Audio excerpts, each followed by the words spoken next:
Okay, and I do believe we're alive. It's like,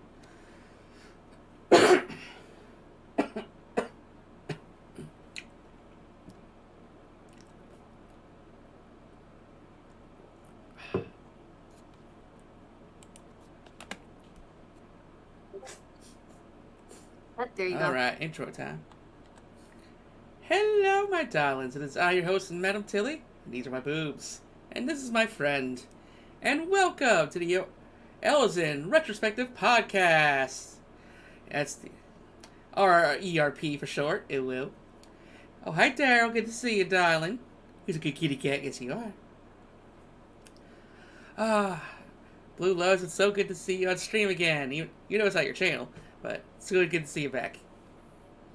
For those of you who haven't met Blue Lotus, you got the most comfiest streams ever. Yeah. And tell me about what you do. So I thank you so much for having me, Tills. I am looking forward to chatting anime with you. I am mainly a craft streamer, so I do quilting, machine embroidery, cosplay. What else do I do? Cross stitch, very, very rarely. And there's some other stuff that I haven't done on stream, like knitting or I draw. Let's see, what else do I do? Kind of like you name it, I kind of dabble in a little bit somewhere, probably. So haven't streamed in a while because I got a baby girl. She is now 15 months old. So starting to get situated in a routine. So hopefully we'll return back to streaming soon. Yeah, I watched her sew this big ass Yoshi quilt that she sent to charity. And another thing you can do is like anime streams, like watching anime trailers and like openings and stuff. Okay. Yeah. And so what's that? So Weeb Wednesday, where we talk about opening, endings, like the music of anime. Trying to do that, or we were doing it once a month, and once I do return to streaming, that will be coming back. Nice. Okay, folks, like Friday, we're going to be talking about our favorite anime per genre. And so, well, since it's the two of us, we got pictures this time. And there will be a follow with the other groups. So we got like two first for the last list. Hey, Zed, good to see you, darling. Who's a good duck? Oh, me and Duck, we got to finish Shikamori's Not Just a Cutie. That's a good anime. Let's see, where's Tilly? Some old-fashioned wrestling in the bedroom. Oh.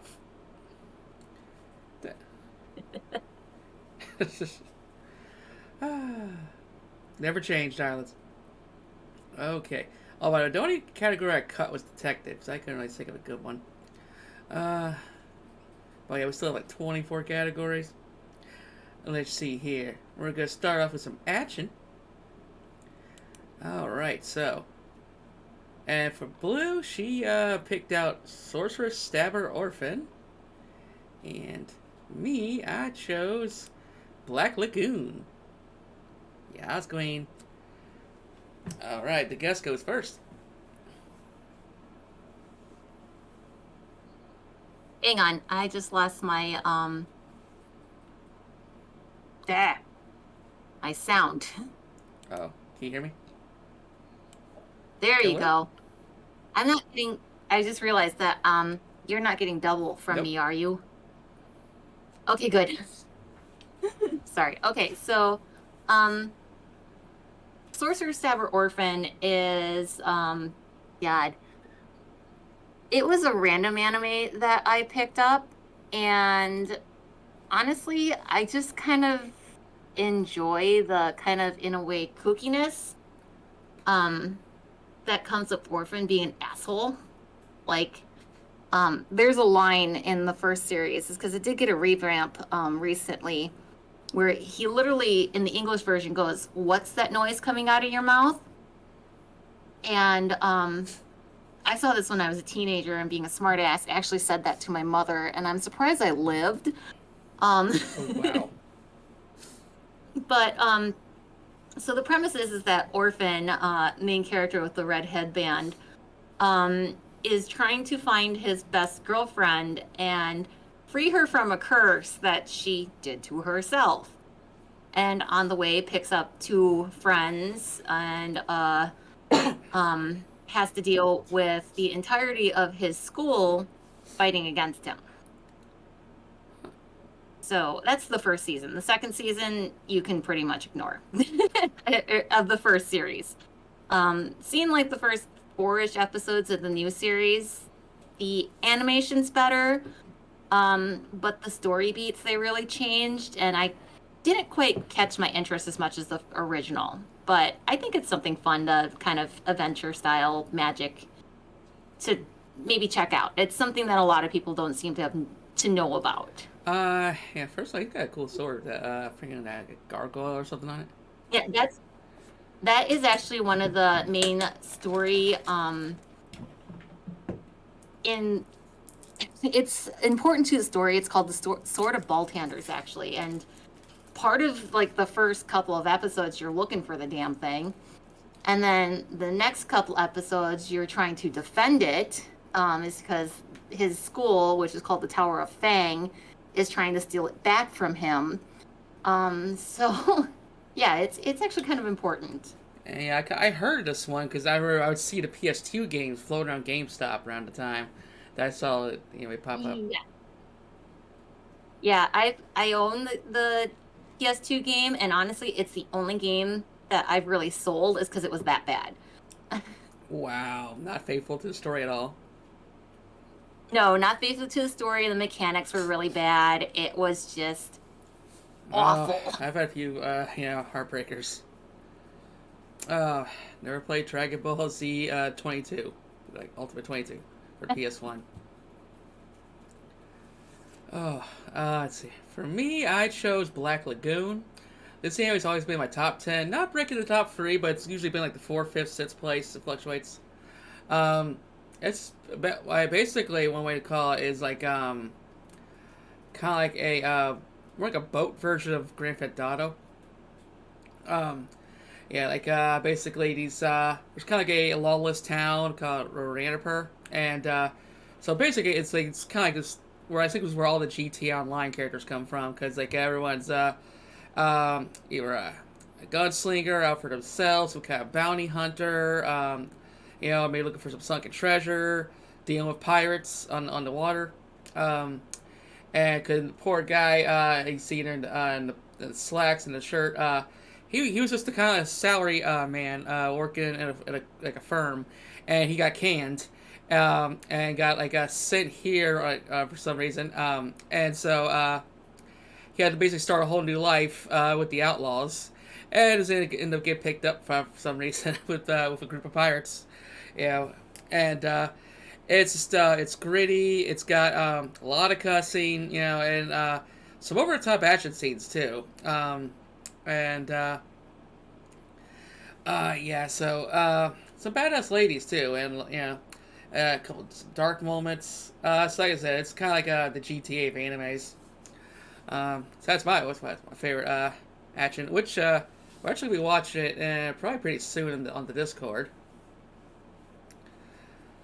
Oh, it's a shame that Sega's 2 is like season 2 kind of ended kind of like open ended where it couldn't continue, and then like a couple of years later they released a season 3 or 2.5, and then it also ended openly. It's like shit, but then it's been like 10 years since then or something, so it's like fuck, yeah, more story. But yeah, you'll love Revy. She's the character there.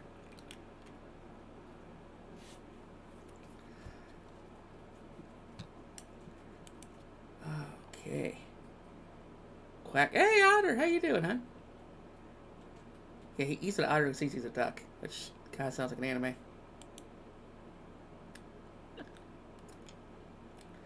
Okay, now on to the adventure category. Let's see here.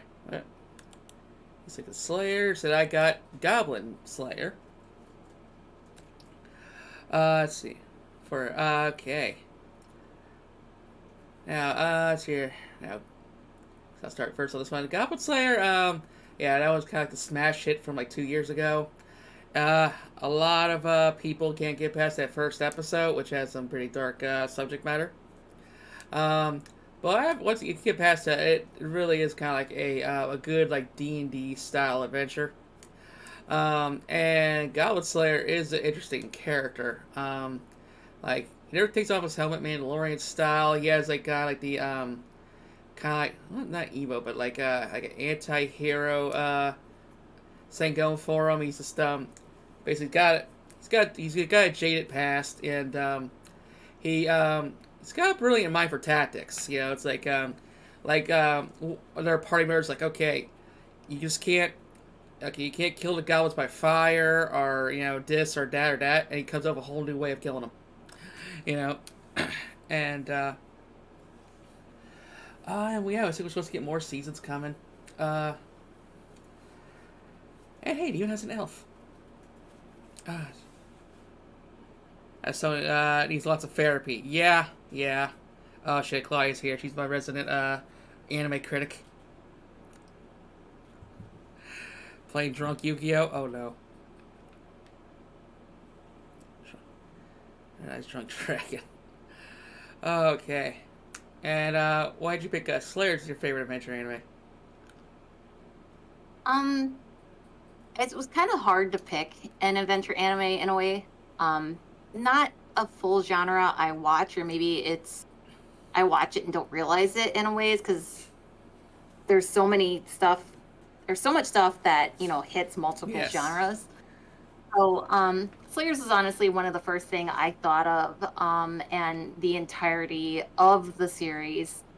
I like Slayers because of Megumi Hayashibara. Not quite sure who that is, unfortunately. I'm guessing it might be the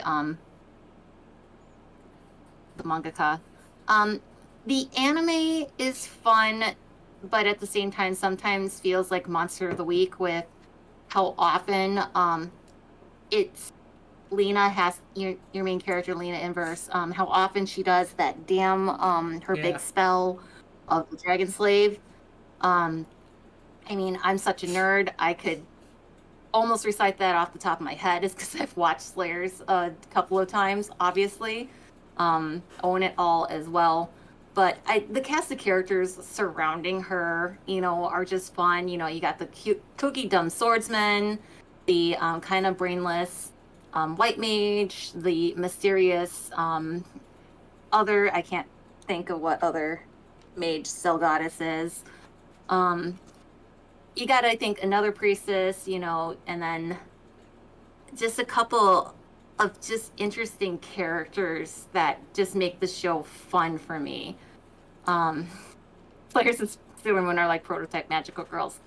Yeah, I could agree with that. Shit's like 30 years old. Yeah. You'll understand that because I'm old and I've been in it to anime a lot. A lot of my picks are older. I think that's just what stuck out to me. In the later season of Slayers too, where they get into like their world's actually been kind of cut off from the rest of the world, and breaking out of that, to me is kind of like reminiscent of Scrap Princess. So that was kind of fun, where to me it felt like they're kind of like referencing other animes too, which they've done. They've poked at other animes too, because it's old, and you almost can't find an anime that doesn't at least poke at another anime at least once. Mm-hmm. But that's why I pick it, it's because you do, even though it's kind of sometimes feels like Monster of the Week, you do always feel like you're moving forward towards the big baddie. Like the image that you got is from season 1, and the very top left person with the red hair, he's your big baddie for the first season. So it's kind of, you always feel like you will be moving forward to that. You don't feel stagnant for your final confrontation. You know what I mean? So yeah, like it's weird. Like I've seen very little Slayers, but I do have a bit to say about it. I was also noticed that redhead guy's on the cover twice. There's something about what's up with this cover. No, it's really? right. Oh, he's a twin? There is a reason he's on there twice. Okay. So, but yeah, like I also got that one DVD box set, like the 3 seasons. That was like cheap as shit. So great value there. But I've only seen season one, and I definitely need to rewatch that because it's kind of like, gone through my head already. Um, and I remember seeing, like in high school, seeing this gal getting Naga the Serpent, and pictures of her and her fan servicey ness. And the Blonde Swordsman, like I think that's kind of what my OC always was, and before transitioning. This kind of like this more adult version of like like a buffer version of Link from Zelda. um, but yeah, definitely a classic anime that I need to watch. You're gay for that redhead. Lena? Not kidding. But yeah. Well, and here's a fun fact: is that the main voice, the English voice actors for Lena, is also a voice actress of an elf in another series that I put on. So it was just kind of fun for me to like, in a way, imagine both of them in the series because they're both sword and sorcery type series. So it was just to me kind of interesting to hear her switch. From like the other series, she's more serious, and this series she's a little more crazy. Is because, let's be honest, Lena can be insane. I do really need to sit down and read the manga of this, is because they've apparently removed a character almost completely, Lena's sister, that plays a much bigger role in the manga versus the anime. They do make a couple of references to her sister in the series, and I'd love to read the manga to find out why. Nice. Oh man.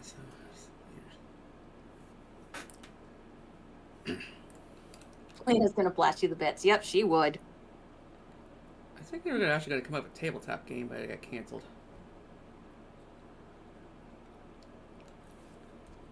That sounds about right. Let's see here. I'd still have to look at her big anime eyes, like just like fall into those things. Man. Anyways. Get our next category going. Lost level will literally end you. I will now kick my ass. Oh, accidentally.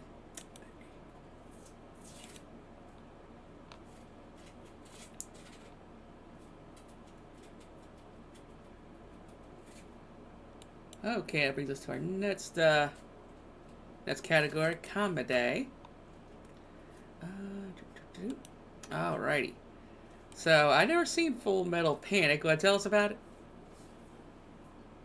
So actually, the comedy is Full Metal Panic Fumafu, which is actually an in-between season of Full Metal Panic and Full Metal Panic. Oh shit! What was the second raid or something called? Yeah, the second raid, and then now we do have the third season of Invisible Victory. I've never fact-checked this, but what I was once told about Fumafu is that it's all this silly crap that they took out of Full Metal Panic and they didn't think would fit in the story and made it its own season. And it's because it's, supposedly just all this really stupid, crazy shit that's supposed to happen. It's just incredibly funny. Like there's one episode, your main guy on the front, his name's Sosuke, and he literally grew up in the military, right?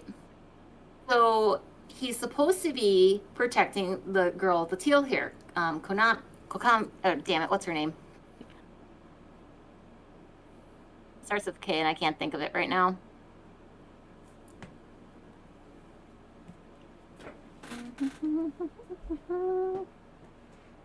Economy. Yep, thank you. So yeah, he grew up in Afghanistan fighting all the way up. So when he's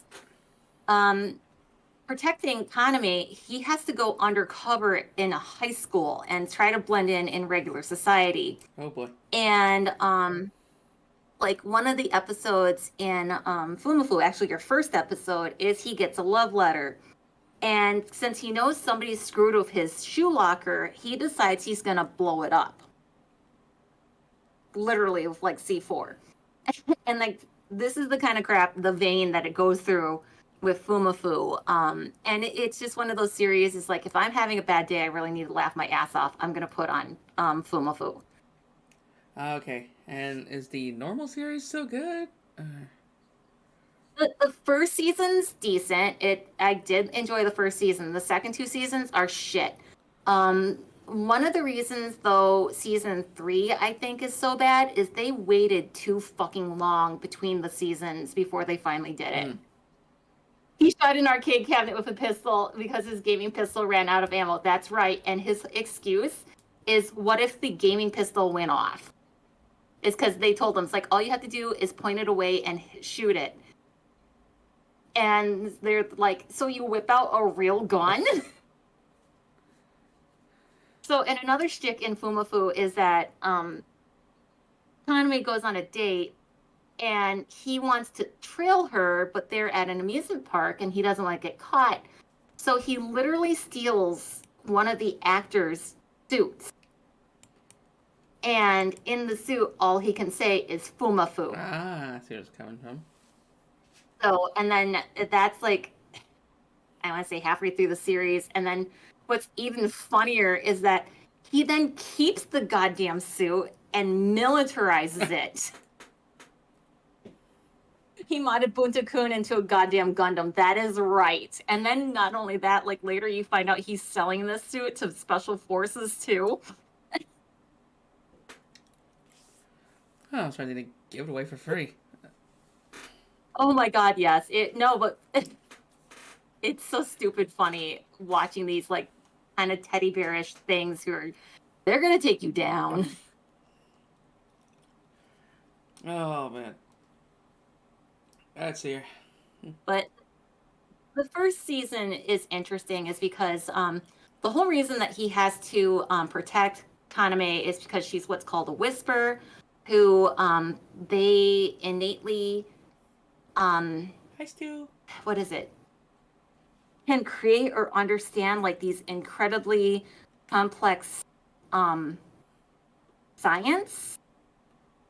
So like the dark net essentially like wants to have them. So it's them trying to protect her from people who want to take her and, use her. So that's the first season.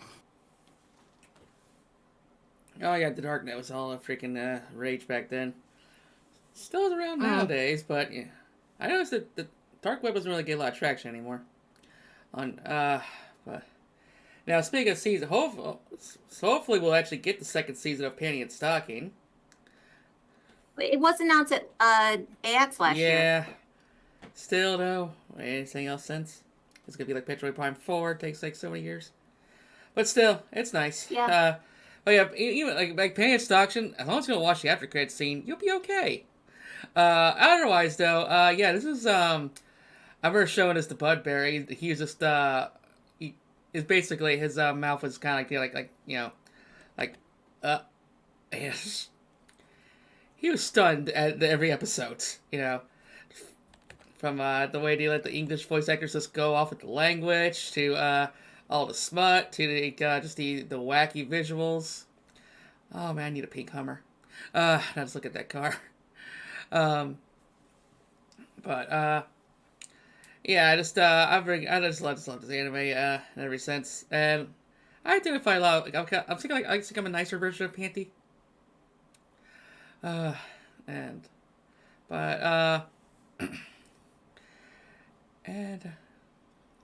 it?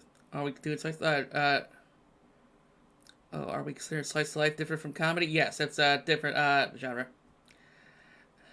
We will be talking about that Yeah, like later. a lot of these kind of like you said earlier, like a lot of these animes kind of like blend in with multiple genres. Gotcha.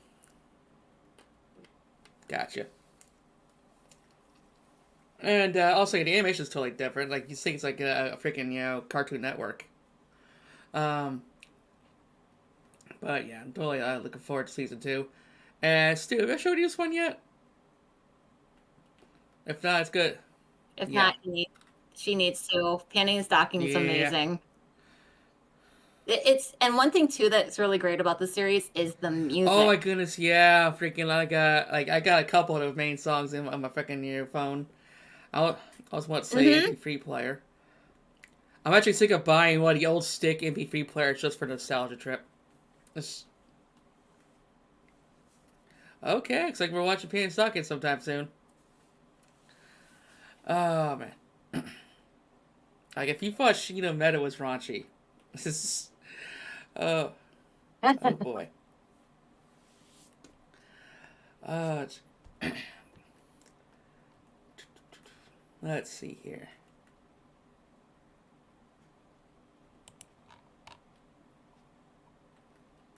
We got to see Teddy Lloyd live a couple Yeah. years back, and he's the one who did 99% of Panty and Stockings soundtrack, and that was Oh amazing. great. Oh man, like freaking like yeah, like the rival Scandian what was it Scandian knee socks. I love that theme too. Like that that would work. That would actually a theme would actually work for Tilly. Um, but Mm. let's see here. On to drama. Okay, and which when I was looking up for Air Ariashi, there actually is a PS2 game for it. Yeah. What? I was not aware of that. See, I remember seeing that one too, and I thought it was just okay. It seemed like a little too slice of life. Like nothing. I feel like nothing really happened. Even the romance kind of felt like very just muted. Uh, the fairy was cute though. Um, go on. So the problem with Ayori Aoshi is the two seasons don't really cover much of the manga. And this one I have actually read and own all of the manga. It gets even more kind of convoluted when your main character, you find out he does have a brother. Who then, after your main character gets disowned, your main girl character is then promised to for the brother, and she refuses him. So it it's interesting is because she's just like even she comes from a very very prominent household, so her refusing to marry and pretty much do the arranged marriage makes a big to do, and she actually runs away to find your main guy Mm-hmm. character and live with him. And she's like, in a way it rubs people wrong because Aoi, she's your main girl. Aoi is very much a very traditional Japanese housewife. She wants, like, her main goal in life is to serve the main Yeah. guy, is to, be the perfect wife for him, to do his cooking, do his laundry, clean the house.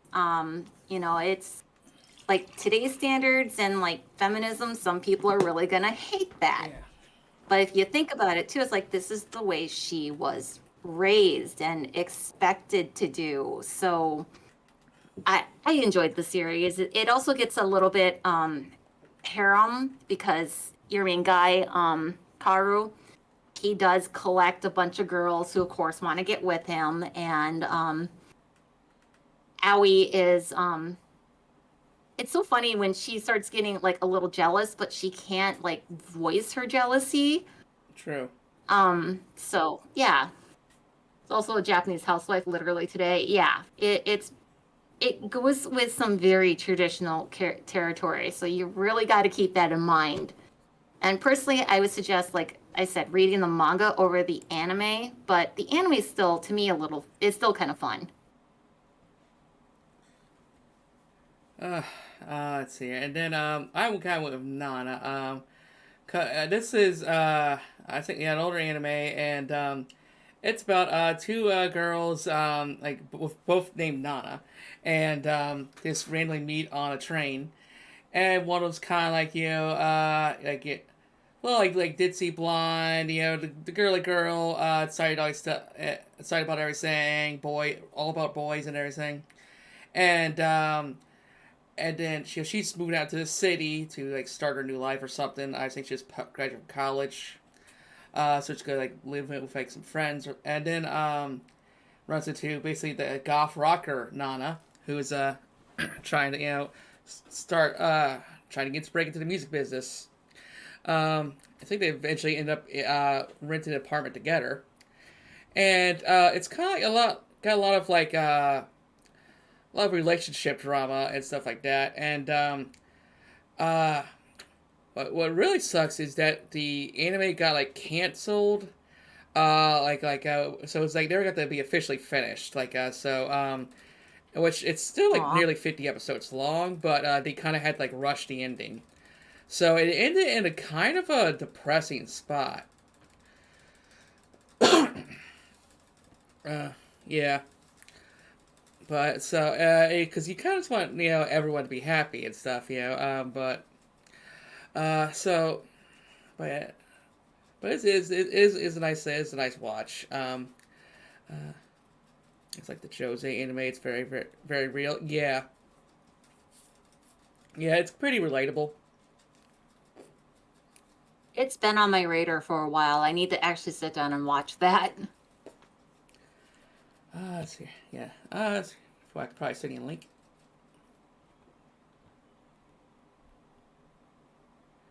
It's a long watch. Kind of sounds like Black Clover did. Stop midway through 170 episodes when the manga wasn't done going. Ah. Yeah, you think they could wait until the manga's over. Hey, Brazilian Geckos, good to see you again, darling.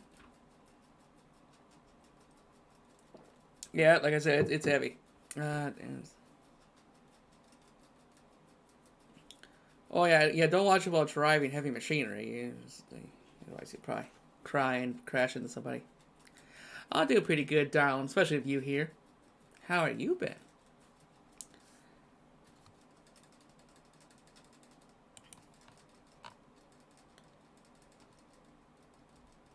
Don't want to watch when you're sad or down. Okay. Okay, that brings us to our next category, which is fantasy.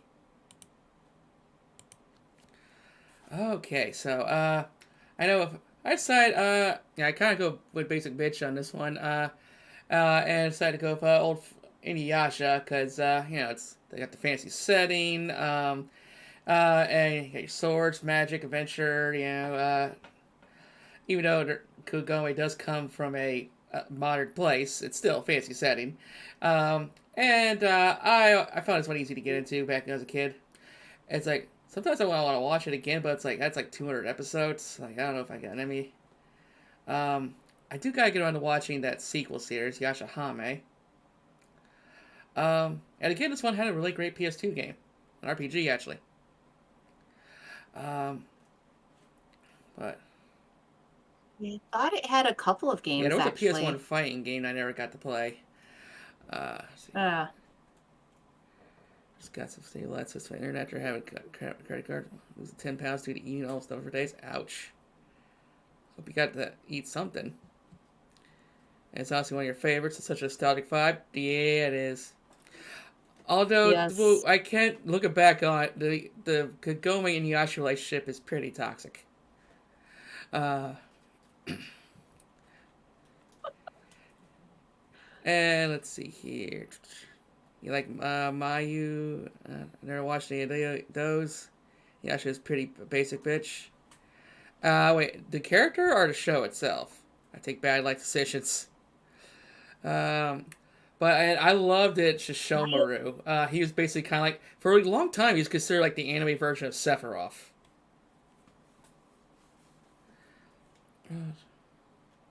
Oh, the show. Mayu is very good. If you have not seen it, it is very, very good.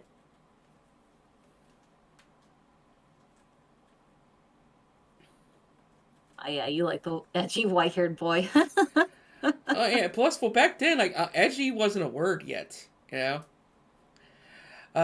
So it's just like you gotta describe him or something. Like they pretty much the strong and quiet and tough, kind of like tough, reserved character. And we just didn't have edgy. Kind of like how everyone nowadays describes Final Fantasy VIII as emo, but emo wasn't a word when the game came out. Yep. Uh, well, Sephiroth's so true. Yeah, I remember before all these death battle type series came out along for YouTube. There was some anime magazine where it kind of like did like this mock battle between Sephiroth and Shishomaru. And unfortunately Sephiroth mopped the floor of him. Uh, but and of course the Delight show he had with Ren was pretty adorable. But yeah, if anyone picks up the PS2 game, which says send it back to me, please. I'll just emulate it, but Spice Wolf is macro. Spice Wolf is macro. Econo. Okay, I took me back. It's like, oh, Mayu. I haven't got to see that one. But 1-2 for. It's a short one. Yeah. It's worth it. 1-2 for 2 other reasons. Spice Wolf, I actually had to drop because the economics did drive me crazy. Like, it bored me to tears. Like, I wanted to watch Fariho. Like, her bits of the story were great. But whenever, like, the dude kept going, like, dealing and talking about economics, I was literally bored to tears. I think I made it to, like, episode 10, and I just had to drop it. I was going nuts. Tell you the action type? I get it. I mean, well, I do like a little excitement, but, doesn't have to be action, but, have some drama, have some comedy, have some romance. But when you're talking about, like, business, I think business kind of, like, bores me.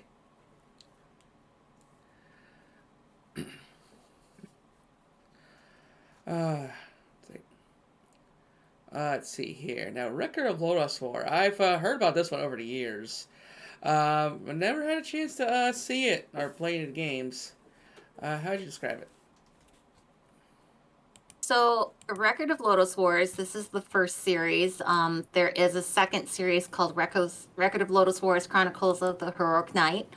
I have literally seen and heard this as actually animated D&D. You've got your elf, you've got your paladin, you've got your sorcerer, you've got a priest, you've got a dwarf, and a thief. That's your whole party. So, and the first season, you're following your knight, priest, and elf for a good part of it. And we will be talking about the 12 Kingdoms later. Sorry, distracted, obviously. And what the hell are they? They're trying to stop a demon from resurrecting, if I remember correctly. It's been a while since I've seen it. But it is kind of fun. It's kind of old. I just looked it up. The first run of the novel series started in 1988. So you can tell it's kind of old just by the artwork. So the anime doesn't have like a whole lot of really like smooth action sequences. Probably like a lot of speed lines. It is kind of dated, but it is to me fun because of your party and like how they interact. Like the elf and the dwarf will sit and snip it at each other, and partly because of their race. And your thief is always like plotting of what he can kind of get away with, and your sorcerer is your big peacekeeper along with your priest. And and it's funny is because it's actually weird is because the second series you pick up like halfway through the first series. It's almost like the last couple episodes of the first series didn't actually happen. So, and then like branches off. It does a time skip and then branches off into a different direction. So, kind of confusing with that. But just the fact that, like I said, I've heard it described as like animated D&D just made it fun. And I'd never played D&D until last year, so I didn't understand that reference until like then. And I would, now that I've done it, I would agree that, like you do run I believe one of the episodes, it's been a while, you run into a dragon. Mm-hmm. Well, how the hell are you going to take down the dragon, you know? So I would suggest it if you're a fan of kind of older stuff. It's a little more sword and sorcery, but I would say very heavily fantasy because of the whole magic aspect. Oh man, yeah, like first catch up with these comments here. Hey Locomo, it's good to see you, darling. Hi Shayu. And yes, I did increase the price of cake and limited the amount of times it can be redeemed. Because I just feel it's kind of a pace breaker or interruption. Let's see here. And hope you're doing good, darlings. And yeah, so it's not our first and not our last D&D style anime we've got to talk about. And you got a bit the resemblance. I mean, if I give you some shoulder pads, darlings, you think I would pull off that look?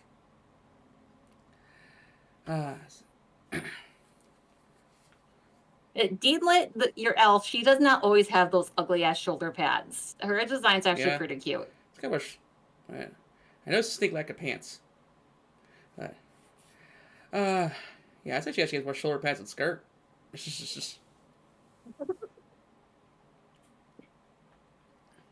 Since the 80s. Yeah, it looks like her boots sliding off on her left foot there. Like, what? Yeah, it does. A little odd, but, let's see. She's just falling out the clothes. It's still 2 per stream, right? Yee. Okay, but, yeah, that does look like a cool, and I noticed they released a game recently. I think it came on the Switch or something, but yeah, they recently had a new game of Record Lost War. It's kind of one of those series that kind of boomerangs. Yeah. Like, you won't hear about it for a while, and then all of a sudden, somebody might make a reference to it.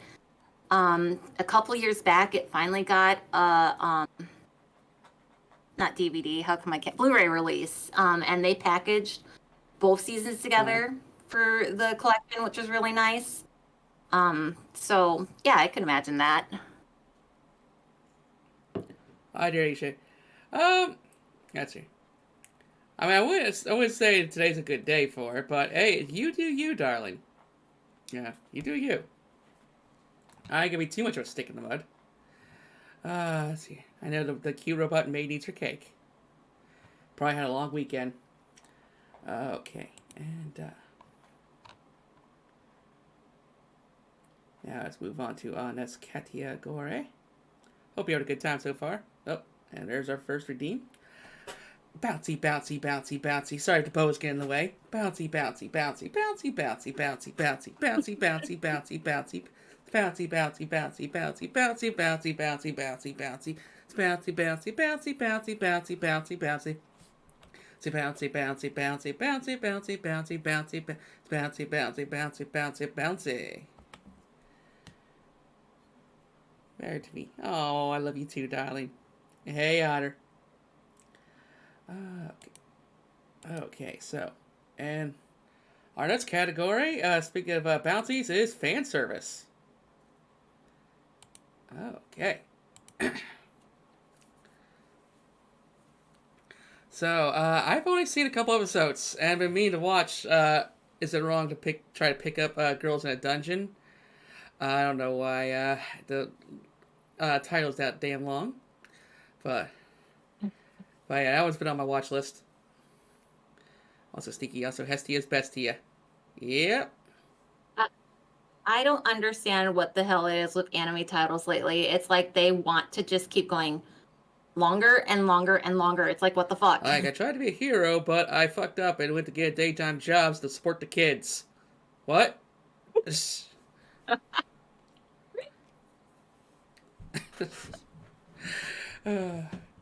Sure, damn Machi. Player Zero is pretty good. Let's see. Service and that's not anime title. That's the name of the light novel right now. Tilly's boost for you and loves like always. Aww. Okay. So let's see here. Well, and Monster of Asune. I think I kind of and the last time I with interspecies reviewers. So I guess it's a theme. But I guess Monster Girls put out more or something. But yeah, this show had a lot of freaking fan service. A lot of attempted mating of the main hero. And the Spider Girl is best girl, by the way. But and every like situation was just so ridiculous. And after the time they tried to make love to him, they end up nearly killing him. And so it's like it's a show that kind of ended too soon, in my opinion. I think there actually was a second season that they never made it. Let's see. but yeah, Chad, what's your favorite fan service anime? It's a boost for you. And Huggles. Yes, hugs. Oh. Let's see. I wonder if I can do something here. I think if I do this, I can hug Blue. Kinda. Huggles. Oh, Reg Shout, thank you for the follow, darling.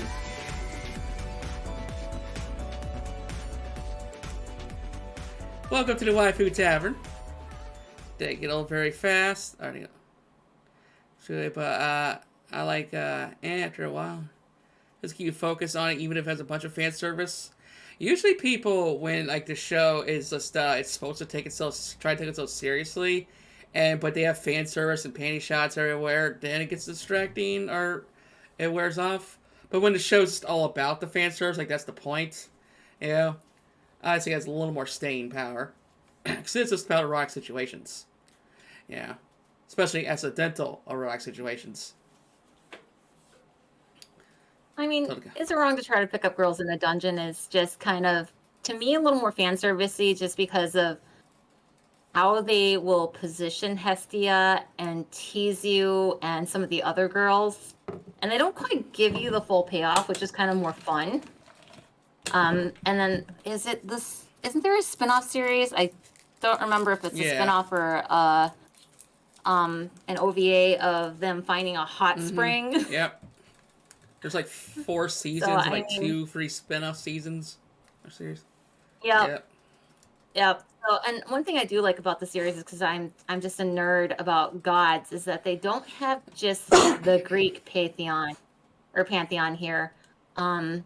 Just Hestia and her, like Zeus and Hera and all that. I've only really seen the first 2 seasons. I do remember near the end they reference a different god from a different pantheon. I'm like, oh, cool. So.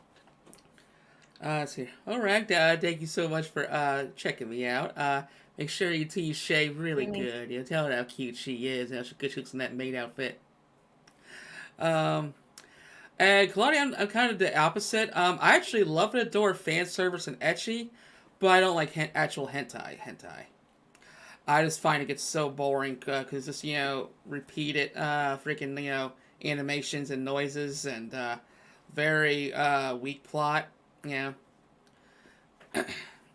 so basically it's that's why I liked Interspecies Reviewers so much, because they keep like the sex scenes down to like 1 or 2 minutes tops. Because then we can move right on to the next joke and that's the scene. So yeah, and the same with fan service and regular anime is that it's usually quick. So yeah, it's like, all right, I got my little treat. Let's move on. Just wait. Hopefully, they'll tease me. Later. Yeah, and serves some purposes, but like fan service for the sake of it gets boring. Well, Bible Black too late. No, I never got really into Bible Black. I just what did they have a similar anime? That same company, but because I remember they made this one anime, and I was like, okay, this is too hardcore, too deep, dark for me, so I didn't even bother with Bible Black. That's another thing too. I don't like hentai is that it's too deprived. Like half of hentai is like, rape scenarios or blackmail. And it's just like I prefer more positive sexual relations. I don't know if I'm asking too much. And that's one thing too with the fan service animes, it's usually very tongue-in-cheek, goofy shit, you know? Yeah, let's trip and fall to our boobs sort of saying, or um, yeah. So yeah, so I prefer the lighthearted, stuff. So yeah, hentai is a little too depraved for me. The writing wise,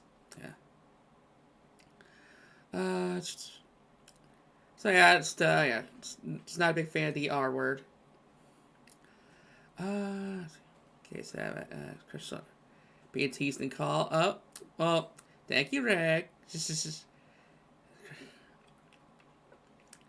not talk about that on Twitch. Yeah. Well, yeah, I just wanted to make that clear because I know it's going to come again if we bring up fan service again. Yeah. But, so yeah, fan service good, hentai bad. Yeah. Yeah, I agree. Okay. Don't pick up Dungeon Girls. Worth watching?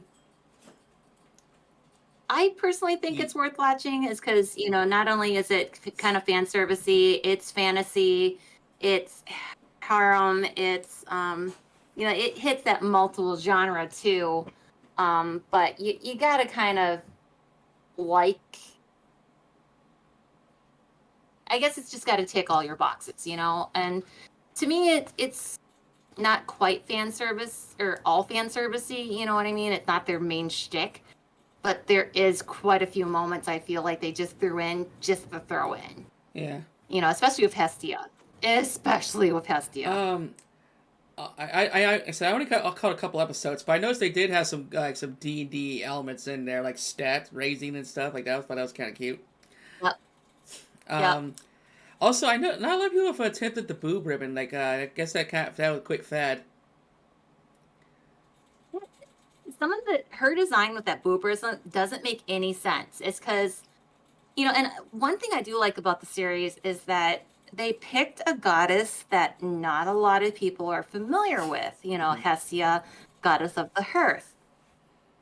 Technically, she's the oldest goddess of the pantheon of Greek mythology. So it's just interesting, too, that how they animated her to be this short little busty looking, almost, I want to say baby, but you know what I mean, super young looking. And when you think about those two, that she's supposed to be the oldest, it's like, wait, what? And there is an episode where she goes in and she mingles with some of the other gods. There was one, I don't remember, you see in that scene too, that they flipped. They usually it's a guy, I think, and they made him female in the series, which I thought was going to be an interesting take. So I like I said, I think it's worth watching, but if you've given it a couple episodes and it tick all your boxes, that's fair. Yeah, no, for me, I guess this life came up or other shows came up, so it just kind of fell into the backlog. Yeah, I did. Yeah, Rosario Vampire's ending was shit. Oh man, I finished it, but yeah, and Top Honor, I think you're right. Let's see. I'll just say because it's kind of spoiler, but my favorite was the gray-haired Maki or Mika, whatever her name was. And he basically tells her no, he doesn't want to be with her to her face practically, and then so I was mentally checked out the rest of that final episode. And I shouldn't spoil the final scene, but I just got something to say about it. But yeah, I did love Rosario Vampire. It's kind of like Mass Effect 3. You enjoy that Mass Effect trilogy for 99% of the adventure. It's just that ending that a lot of people don't like. But hey, you had 100 hours worth of content that you did like. So yeah, and DxD, I actually I thought it was just I just thought the story was kind of weak. And then the High School of the Dead though. That is actually a situation where I didn't like the fan service because I didn't even notice the fan service at first. I genuinely thought the first 2 episodes of High School of the Dead were scary. And I did, because for the longest time I had a huge fear of zombies. And it came off very serious, very dramatic, very dark. But then we got to episode 3, particularly when you get to that apartment, so you all know that's a scene. There's just literally fan service from then on. And, the tension and the drama and the fear is gone because now all of a sudden, like, they're badasses. Um, and so, yeah, it felt like a totally different show by episode 3. Let's see here. Shows don't need stories. Think of all the stats. It's guys, where there's too many of them now. True. It did decide to literally make it a genre. Yeah, I thought it was like one every couple of few years. Like you had Dot Hack, and then eventually you had Sword Art Online, and then they had Log Horizon, and then like fuck, let's just make one every 3 months. Oh, we gotta do Ana Ana. Can let us do an Ana Ana. Do a what? Ana. Ana. All right. Like yeah. that? Okay. Those are explainable because they're fucking games. She has no excuse. Oh, right, and...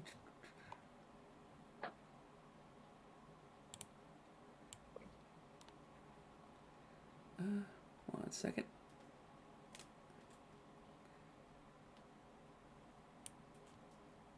Okay, we got Boobs the cat. Thank you for your theme, darling. Alright, it's... SAO, it's a Dot Hack. SAO is a Dot Hack ripoff. That is the fucking truth. Dot Hack was better. Oh man, I love that Dot Hack PS2 series. Okay, and let's go ahead and head on to that's category.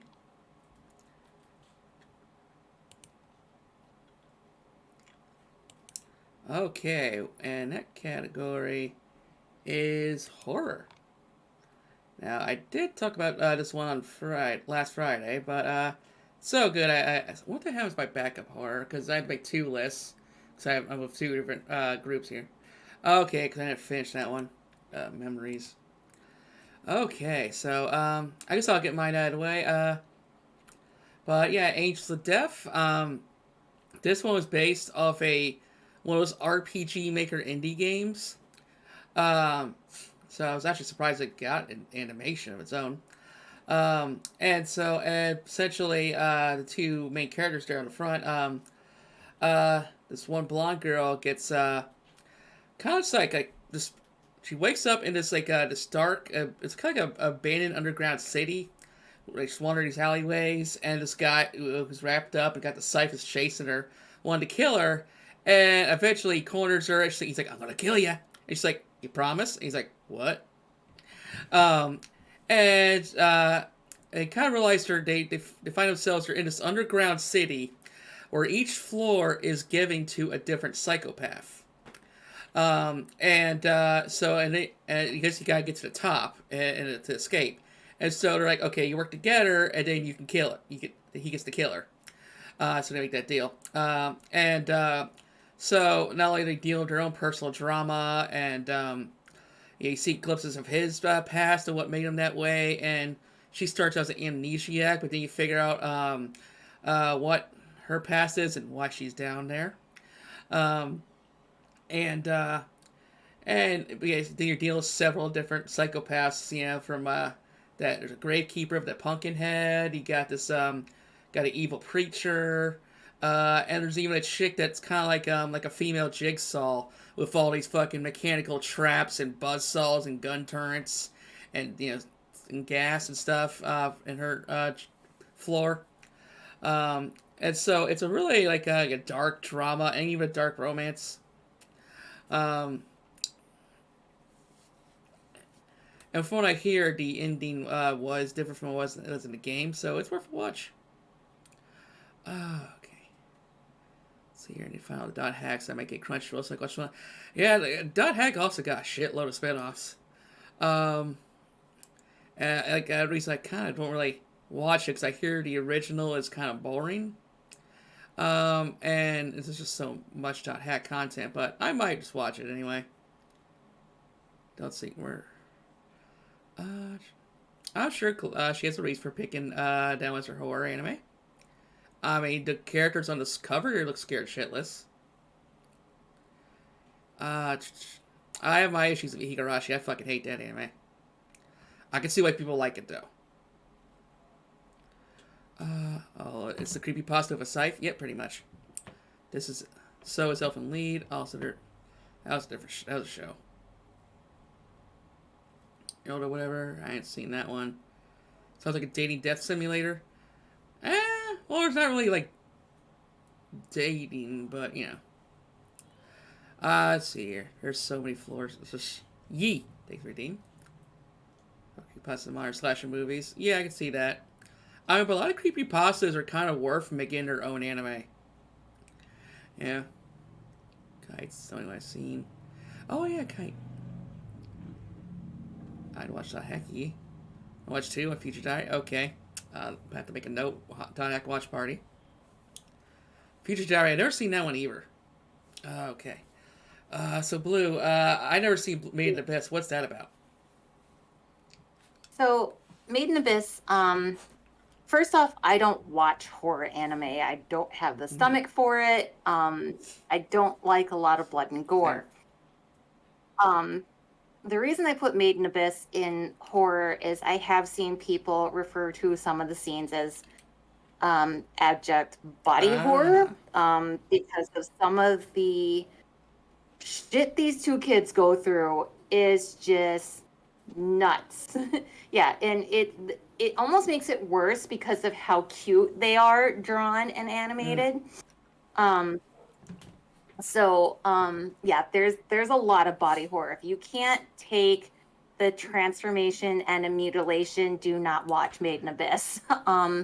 Story is that they are going, there's a random hole that showed up in their world, and they're trying to explore it, and the further down you go, the more psychological horror you will go through, and body transformation too, is because there's a certain floor after you pass it, you literally mutate. Ooh. And coming back up does not reverse this either. I've only watched the first season. I think season 2 is out. There's a couple of movies, I think. And I honestly wasn't expecting to like this and was quite surprised of how much I did like it. I mean, and like I said, I don't do horror. I still have nightmares over an animal they come across called the Corpse Weaver, which literally will learn and mimic its victim's cry for help to lure other people in. And I mean, that just... So this is why I put Made in Abyss in the horror genre. My husband also put out a very interesting, or pointed it out to me, is that he thinks they named it Made in Abyss is because then it's MIA.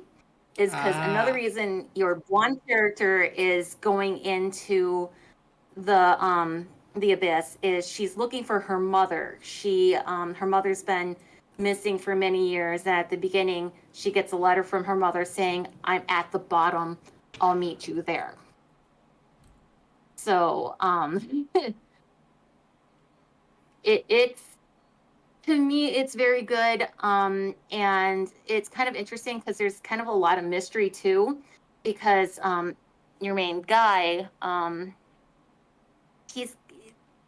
he's kind of like a mechanical humanoid. They don't quite know what the hell he is or where he came with. So that aspect too is kind of fun. It's just like, okay, what is he? Yeah, talking of when you stare into the abyss, it stares back at you, literally. Yeah. So, he's got a racket punch. Yes, his arms will extend. And I think he also gets a laser too. Claudia, you know what I mean when I say MIDI. That episode, if that episode doesn't make you fucking cry, you have no soul. Uh, You, you have no soul if you can watch the episode and not bawl. So, yeah, it's good, but it's one of the very few do not remind me.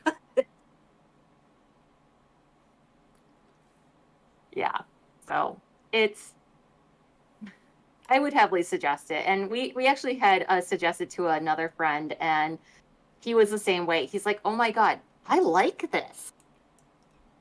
Why do I like I've this?" been wanting to watch Shiki. So, You know, I remember there's like one specific episode that I heard is just so fucking dark and depressing. Um, but yeah, it's kind of the aesthetic reminds me of a game called Little Nightmares. Which my sister plays all the time. I got to finish it. Where you play like this kind of like this tiny S character, this little girl in a raincoat, and she's just lost in this abyss like place, with all these it's kind of like it's in the same universe as American McGee's Alice. For all these like creepy freaking giant people, they'll like grab you, crush you, and eat you or something. Uh, yeah, it's cute, but I get the also the horror aesthetic as well. Basically, yeah, if you put cute and horror in a blender, I think you'd get Made in Abyss and Little Nightmares. Uh, okay, so I guess I definitely. Oh, actually, Made in Abyss has been recommended to me a lot. I think literally it's just I look at the cover and I'm like ah. So I've really been judging that book by its cover, which I should not. Okay. And next we move on. Girls turn to psycho killers. Also Higurashi. Oh man, I hated that anime so much.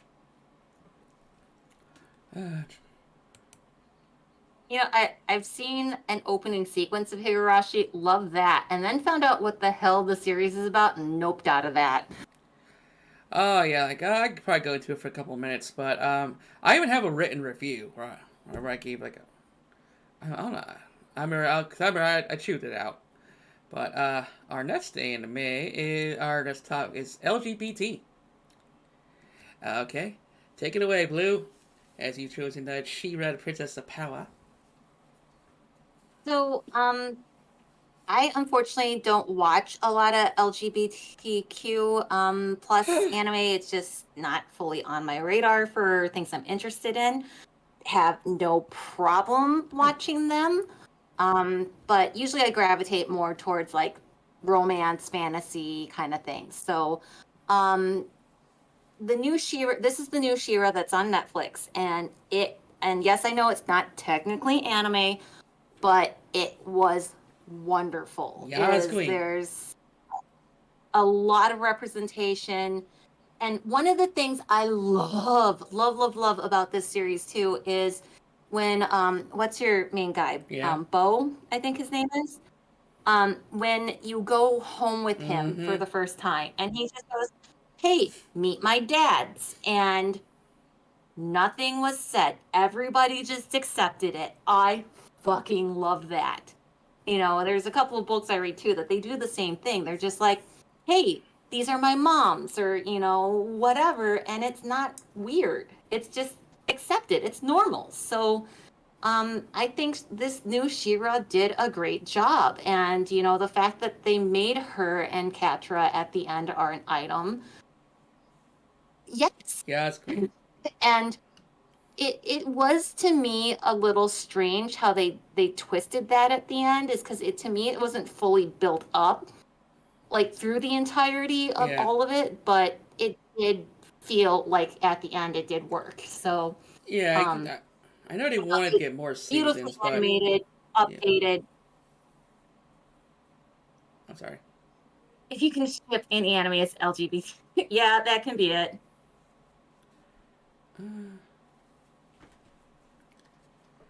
Let's see. What's this?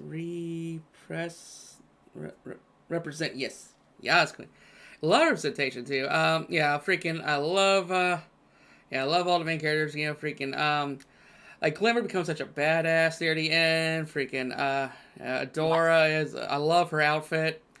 Let's see. Catra is, basically it's crazy because she's just basically a cat girl, and probably and yet she's kind of like overpowered, like just like she doesn't get any like magical buffs, and yet she can go toe to toe with a powered up Adora. So she always impressed me. Yeah, and a lot of side characters are really great, and um, it's like I go on I could break down each character and and everything, but um, one of these days I gotta do like a review of it. And yeah, I kind of I should have picked one called Dragon Prince on Netflix, which I haven't finished. I'm on like middle of season 2. Um, Yeah, there's apparently a spin-off series of that, it looks like, oh yeah, that I need to watch. but yeah, that one's got a fair amount of representation too. Like 2 moms. It's got like a mute chick who's a badass. A lot of people of color. Mm-hmm. Yeah. I decided to go Bloom to You because this was kind of like one of the best animes of 2018, and especially when it comes to relationships and gay ones. A lot of people found this show very relatable. Um, and so yeah, it's got a chill vibe, and it's like every episode you're just kind of hoping they would smooch or just get together and stuff. It's like come on, kiss. Yeah, it was such a sweet show. Dragon Prince is really good. Yes. I'll go to bed not feeling so good. Oh, go to bed. Okay, you can have a good night's sleep, Otter. I hope your arm feels better. Shall I get a Bo as a friend? Oh god, yeah. Bo is like freaking, friend goals. Yeah. Yeah, he sets the bar high. And yeah, Midriff King. Mm-hmm. In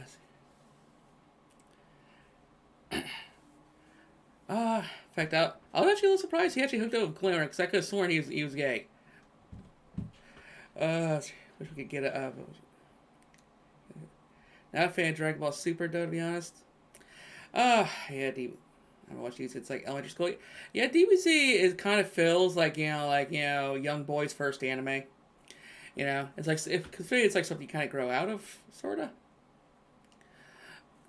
It's like Rabbit's guilty pleasure. Yeah. Where it's like I'll watch the new stuff, but I'll probably just watch it once or something. Plus, I'm also that's true. I have problems with writing, stuff like that. Like do they have to have Goku be involved in everything? Yeah, it's like the new movie was surprising, is because Goku is not the main focus. Well, it's funny they had to give him like a 5-minute cameo because they had to, but I'll take it. Like I remember one time I was playing that one where you get to create a character, Dragon Ball Xenoverse, and you're fighting the final bosses, shit's going down, like time and universe is on the line, and then Goku like instant transmissions into the scene to assist. And I remember literally just like screaming at my TV. I was like, no, do not steal my moment like every one of your fucking side characters. Yeah, because so many times Vegeta or Gohan should have had more spotlight, but and it's just that, especially in Super, he's now getting the universe in danger because he has no other hobbies than fighting. Take a note from Devil May Cry. They're kind of phasing out Dante because they don't really have anything else to tell about him. Phase out Goku. If anything, I think it was one of those 3DS games like Fusions. Because I saw like the anime cutscene, they had so many like original created characters and Saiyans and whatnot. Like Dragon Ball Z, it should have been like taking the Power Rangers or Yu-Gi-Oh approach, where like every couple of years they reset the show, and it's like same abilities and powers and setting, but different characters, different storyline. I think that could work. But it's like, okay, how do we make Goku more powerful and make the other bad guy powerful? Yeah. Blooming to You looks pretty. Oh, yeah. Great show. I think you'll like it. See that derailed the podcast? Fuck yeah. That's okay. We go on tangents. I mean, DBZ is one that's been around for fucking ages. I think everybody's got an opinion on Yeah. it. Don't be You know, with the so beard! Thank you for the raid! Welcome in, Dods. Welcome, welcome. I'm your host, Madam Tilly, and these are my boobs, and this is my friend Blue. And welcome to the hello. Waifu Tavern. It's the raid. Hey, Dumpy. Oh, and you got your cake redeemed, too. Yeah. No. We'll show off some cake. Okay. First off, let me put boobs to bed here. Okay. Alright. So, gonna let your fan service in there. Dumpy, how's your stream, darling? Oh, yeah. Oh, yeah. And I definitely decided to wear this with my Japanese dress. And we have Blue Lotus here, so I had to get my blue flower dress. Ain't that pretty? Ooh, it's got lotus on it Yeah. too. Got lotus, got roses. Okay. Yeah, look at all that nice dark chocolate cake there. Oh, yeah. Yeah, use that booty emote. Oh, yeah. Enjoy it. You like what you see, Shay? You like what you see? Oh, yeah. Yeah, I'll let you see a little bit of the slit. There you go. Oh, yeah, 5 time. Oh, well. Definitely one of my nicer dresses. Okay. All right. Mwah. Okay, and let's see. I'm doing sensational, especially with you here. Not the slit. Okay. And, what is on next category? But yeah, I'm also... Oh, you haven't talked about your bloom. What's that? You haven't talked about your anime. Oh, I did, but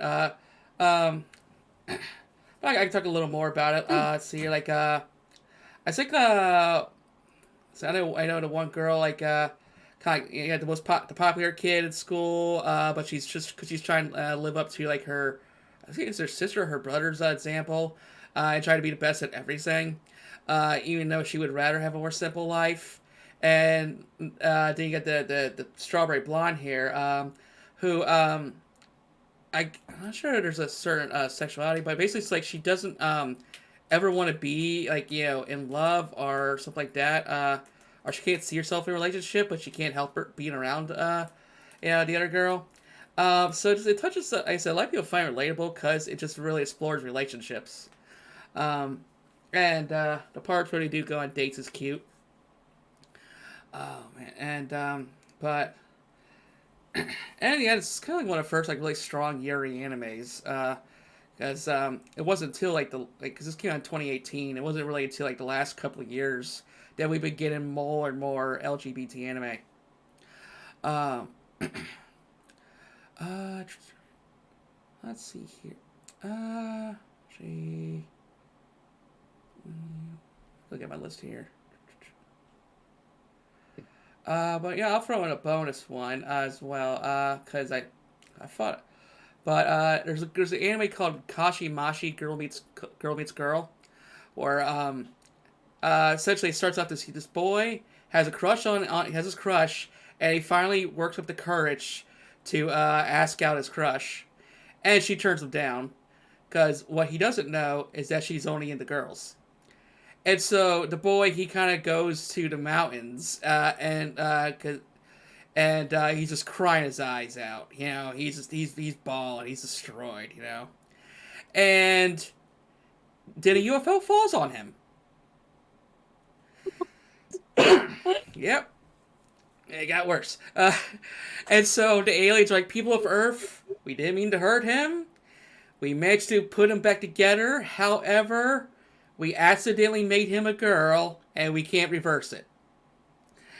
So not only is the anime half the anime about him adjusting to girl life, but now the one girl's like, oh, now you're hot. So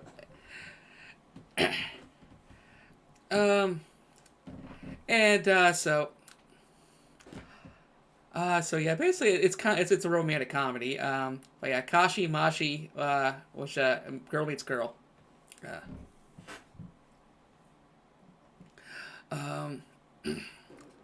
Let's see. I think I should pick that, but Bloom with You is kind of feels like a little more deep and recent, I think. But yeah, I got bust out that DVD because I got a DVD to show to the Discord. Uh, but let's move on to our next category.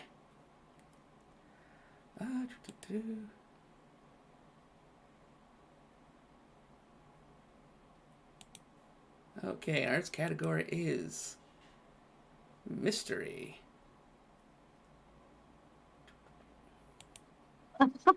Yep, I went there. Okay, let's see here.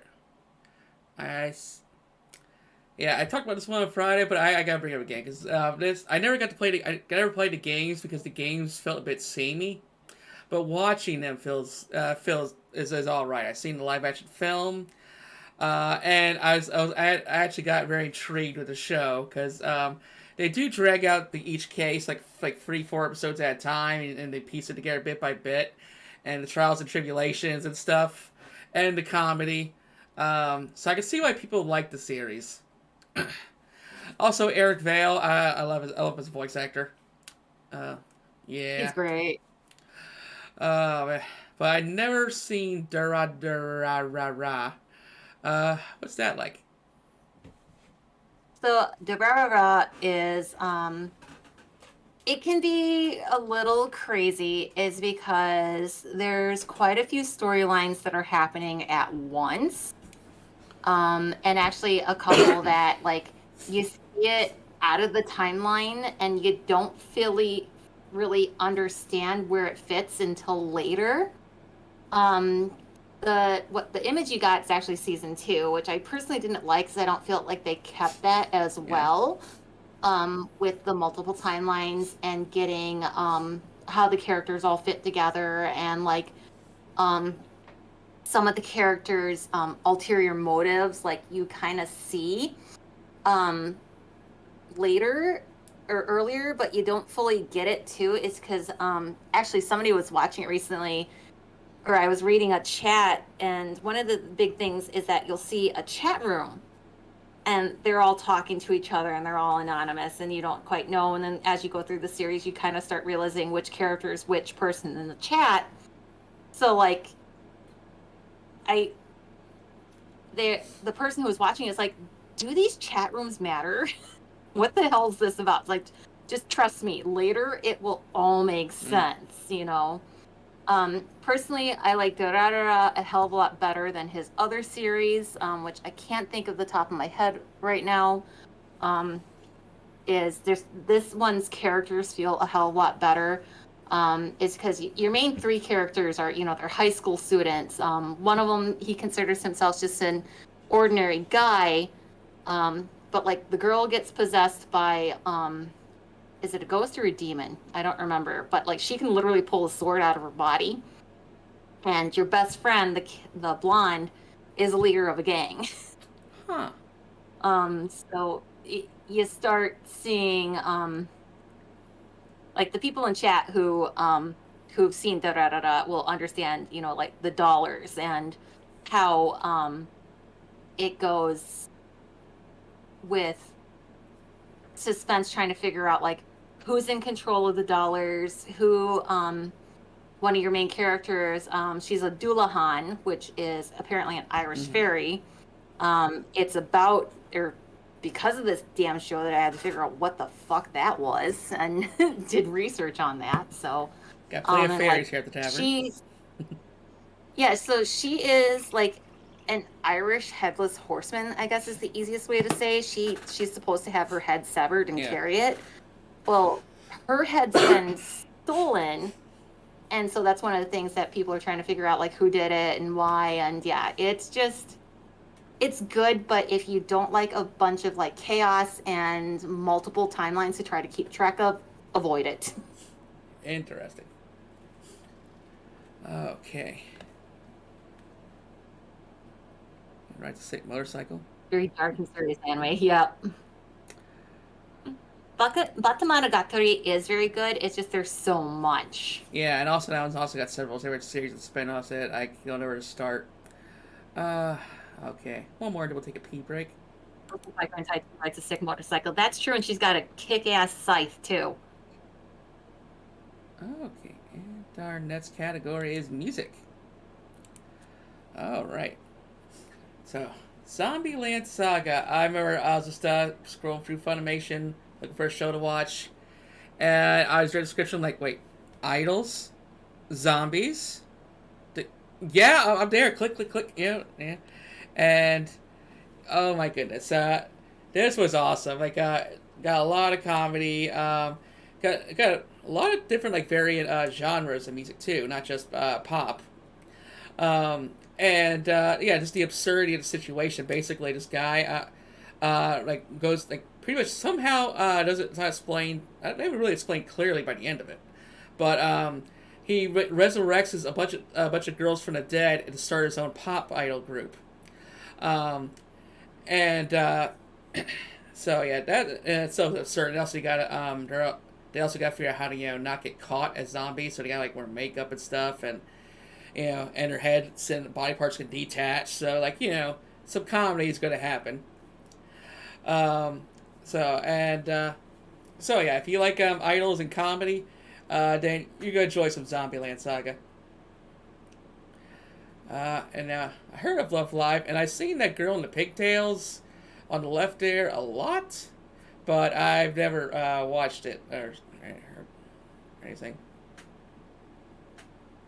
So Love Live is kind of one of my basic bitch picks, though honestly, again, it's an anime I wasn't quite sure I was gonna like, but it's one of those that the music caught my ear and I still will listen to it even without watching the series. And to me, that makes a really good music series, on.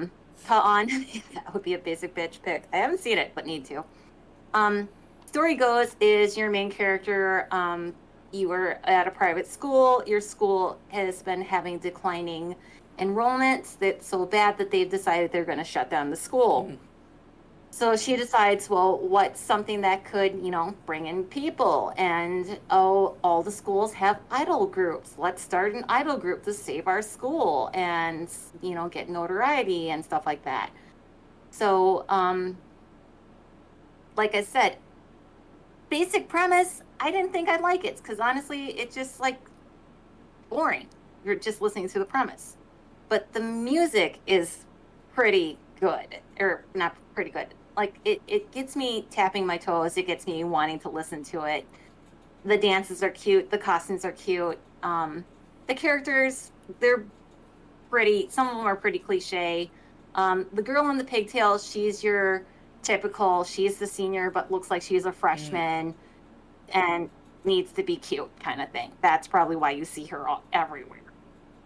So, one of the things too that hooked me is the redhead. She's your songwriter, and when they ask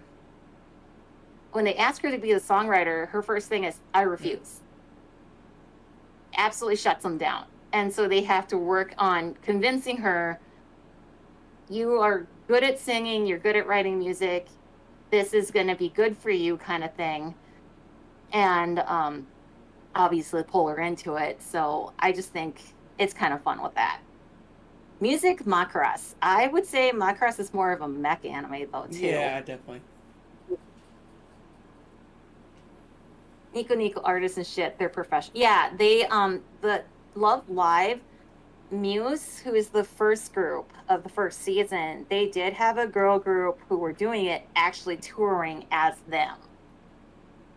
So that was kind of fun. I haven't seen the second season, or third, I think, with Aquos, I think is the other group. Just doesn't seem to interest me because it's rinse, wash, and repeat. It's a different girl whose school's being shut down, so she starts an idol group, and it's like, come on, guys, really? K-On!, which I dropped it a couple episodes because it literally felt too childish. Like, I don't mean like immature, but basically like they literally felt like little girls, and I just couldn't get into it. Like Last song ending was awful. Oh man, the music's decent.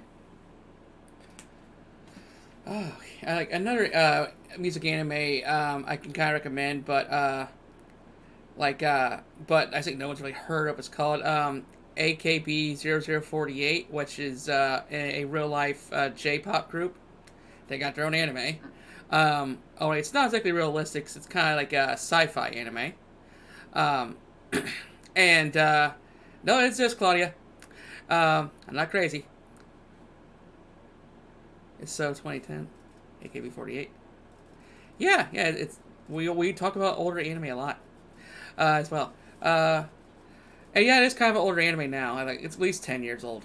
Um, but yeah, we're talking about AKB 0048. Apparently, you know what you're saying about pop groups too.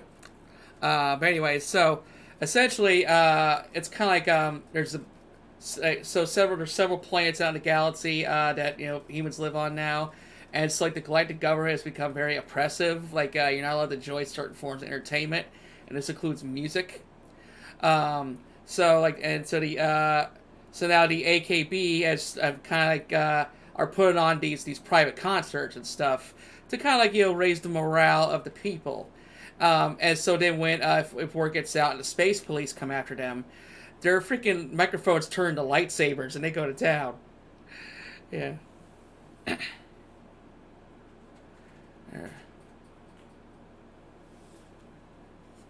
Yeah. Oh, Chloe, I know there's like a million J-pop and K-pop groups that are extremely similar. That's a rabbit hole. So, anyways, I'm gonna take a quick pee break. Do you need one?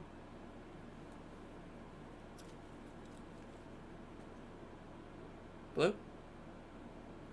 What? I'm I'm sorry. gonna take a quick break. Do you need a break too? I go pee. You get a drink. All right. Yeah. All right, Don. We'll see you in like 5 minutes. All right.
darlings. Alright, so let's get the next category started. Okay. And Claudia, totally feel that. You know, it was really hard to do this list. Oh yeah, and I had to do this list twice because I had basically like another set of guests that do this with as well. So, and which was more difficult than I thought because it was like, okay, this show also qualifies in this category, and I technically didn't finish this show, so I don't think it counts. Anyway, for every genre, nice. Claudia, how come you're not on the podcast for the whole list? And like anyway for the whole list. All right, so our next one is psychological. I know she picked Psychopaths for a couple of them, but I had to steal it. That's fine. It was either this or Cyberpunk Edge Runners. Yeah, so like I've only seen this first season because the first one's also is fairly long, and it does kind of end on like a bittersweet ending. And it's like, oh, you wish things turned out better for some other characters. And the thing about it, the show is fucking dark. Like there was a lot of murder. Yeah. Good detective series as well. And it's funny. It's like it's a government that's kind of basically all about trying to govern like police mental health. So it's about basically like exploring mental health and the dark extremes and the breakdowns and stuff. And it's just like the government. It's like you can't really govern something like mental health. Like everyone's different, and there's really no universal answer. I was trying to say there's no universal answer that the same thing won't work for everybody. Because it's fun. Like there's that age-old joke where every character just needs therapy. Also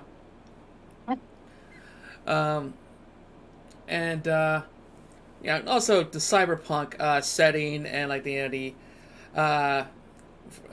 guns and stuff is also pretty cool too.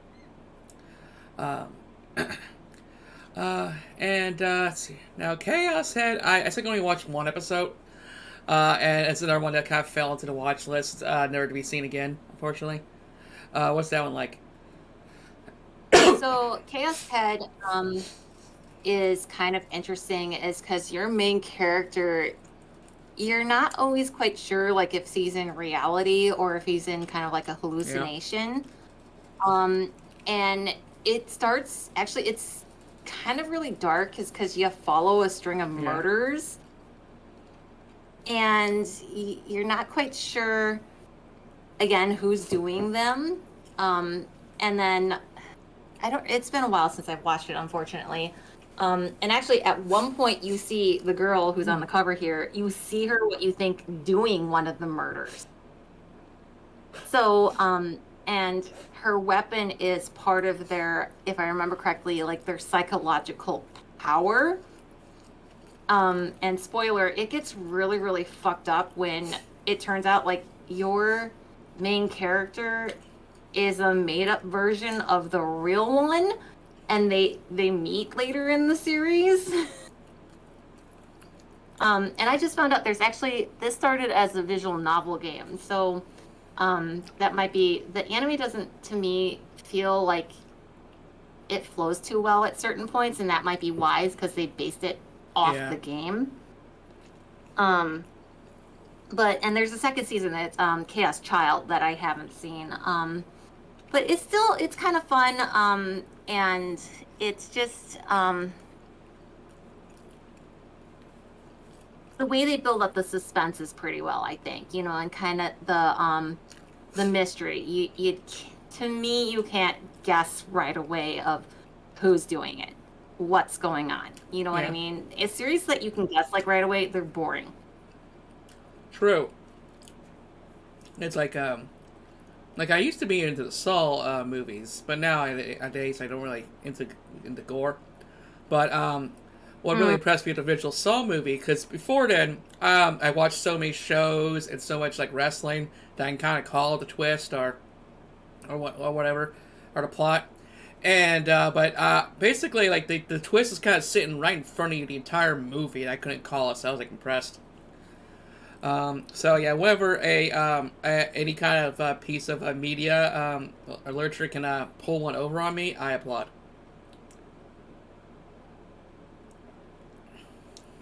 I think you might like Chaos Sadness because it's to me it wasn't one of those that really it will play with your mind, and the twist is kind of like, wait, what kind of things, you almost have to go back and think about it again. So I don't know, I think it's at least worth a watch, and it's decently short, I want to say. How much is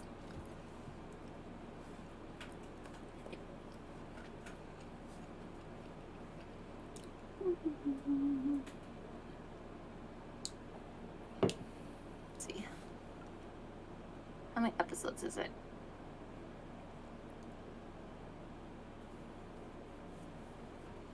Oh, there's a third season. Probably be released last year, but I haven't seen it. Any information about it?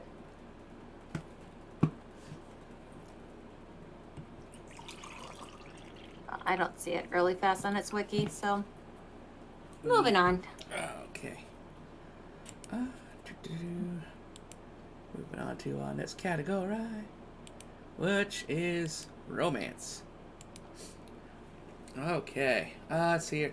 Horimiya. This one I was just shown recently, like just last month, by one of the community members, because we got a little anime club going on where you say you want it, and want to basically I put all your names on a spin wheel, and whoever the wheel lands on, you pick the anime. And so someone picked this one out, and it's a very good kind of slice of life romance anime. About two people. I've heard they hook up for one of those ridiculous reasons at first, but it just becomes kind of real and more real. I think it's because the girl, she's just tired of guys always hitting on her, so she's one guy I think she's sort of gets along with. She's like, hey, just be my boyfriend or something. And he's kind of like he puts on the school uniform, but outside the school uniform, he has piercings and tattoos and stuff. What's funny too is that she's kind of into the she likes to get physical, rough, she's like slap me around, she'll be like, you own me and stuff like that, So it's got a lot of comedic moments. It's got a lot of down to earth. It's a very sweet romance anime. So charming. But yeah, so definitely check this one out, Horimiya.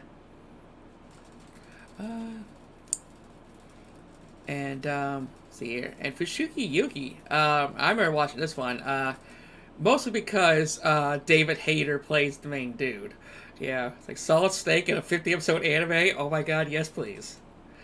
Yeah. I have not actually seen most of the anime. I have read the entire manga series.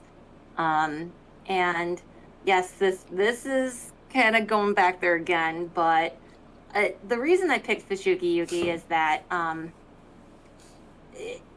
it's kind of great with how their relationship starts. Is just the instant attraction, but they do also build up the respect in a way, even though they'll fight, but they'll make up. And it doesn't feel like it's a makeup, to just throw in of, oh, well, but they can't be fightered anymore, main character syndrome kind of thing. So, and the fact that supposedly everybody's in love with her because she's the priestess, it kind of fits, but at the same time it's a little annoying sometimes.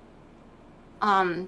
I mean, actually, there's only two people who don't love her just because she's the priestess. Now I think about it, looking at the graphic. Anyways, but your main romance, I just think is it's not a full toxic romance that you see in a lot of romances. You know what I mean? That they oh, you have to be with me because of X, Y, or Z. It's just, hey, you're cute, and and kind of goes from there. Yeah, flirtation. But I seen like the original, all the original, and yeah, it's got a lot of dark moments. It's got a lot of comedy. Mm-hmm. There is a pretty much a dommy mommy trans woman in there. Fuck yeah. Um, Oh, and she's my yes, favorite. Oh, I love her. same. And but so yeah, it's definitely worth a watch. I need to check out all the other the spinoffs. Personally, the English voice actor of Miyaka drives me insane. So I should watch it subbed. Miyaka is who? Is because your Ah, main girl. Um, but after a while, it kind of grows on me. But at the same time, it just drives me insane. I can't get very far. That's part of the reason I haven't really watched most of it. Um, the main series of Fishugi Yugi with Miyaka has been animated. She, Iwatase has said she is going to go back and write the other three priestesses and has written one of them. So I think she's done the Genbu priestess, the one before Miyaka. So if you want like more lore from the world, read the manga. Just because there's more. it's here. Oh, now it's what to have the head pats.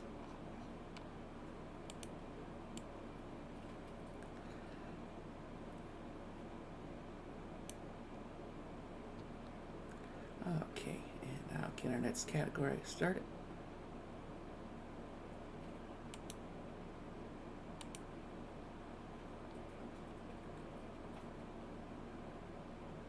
And that is sci-fi. Okay, I decided to go with a movie this time. Um, let's see, I decided with Red Line, which is a sci-fi setting, racing movie, and extremely impressive visuals. And the thing is, the entire movie, both Claudia, the entire movie is hand drawn, so it took them 9 years to make that film. Yeah, Wow. and also the soundtrack is amazing. And it's just yeah, kind of like one of those little taglines at the top there. Like, yeah, red line should not be missed. Like a lot of the in between parts, like some of the writing, like the side characters are a little goofy and stuff. Like basically, like when it gets like the main racing part, that's probably like the best bits. Like there's like a space military subplot. That's like that's totally unnecessary, but it adds to the chaos. Like this movie is very chaos. Yeah. Yeah. It and kind of gave me some freaking what's that anime Fooly Cooly vibes. Um, Mm. but but yeah. So if you like some good like adrenaline and some good music and lovely visuals, like you'd think it was CGI, but it's hand drawn. Check out Redline uh, on Blu-ray. Uh, I haven't had the pleasure to check out the Legend that is Bubblegum Crisis. Taking us away.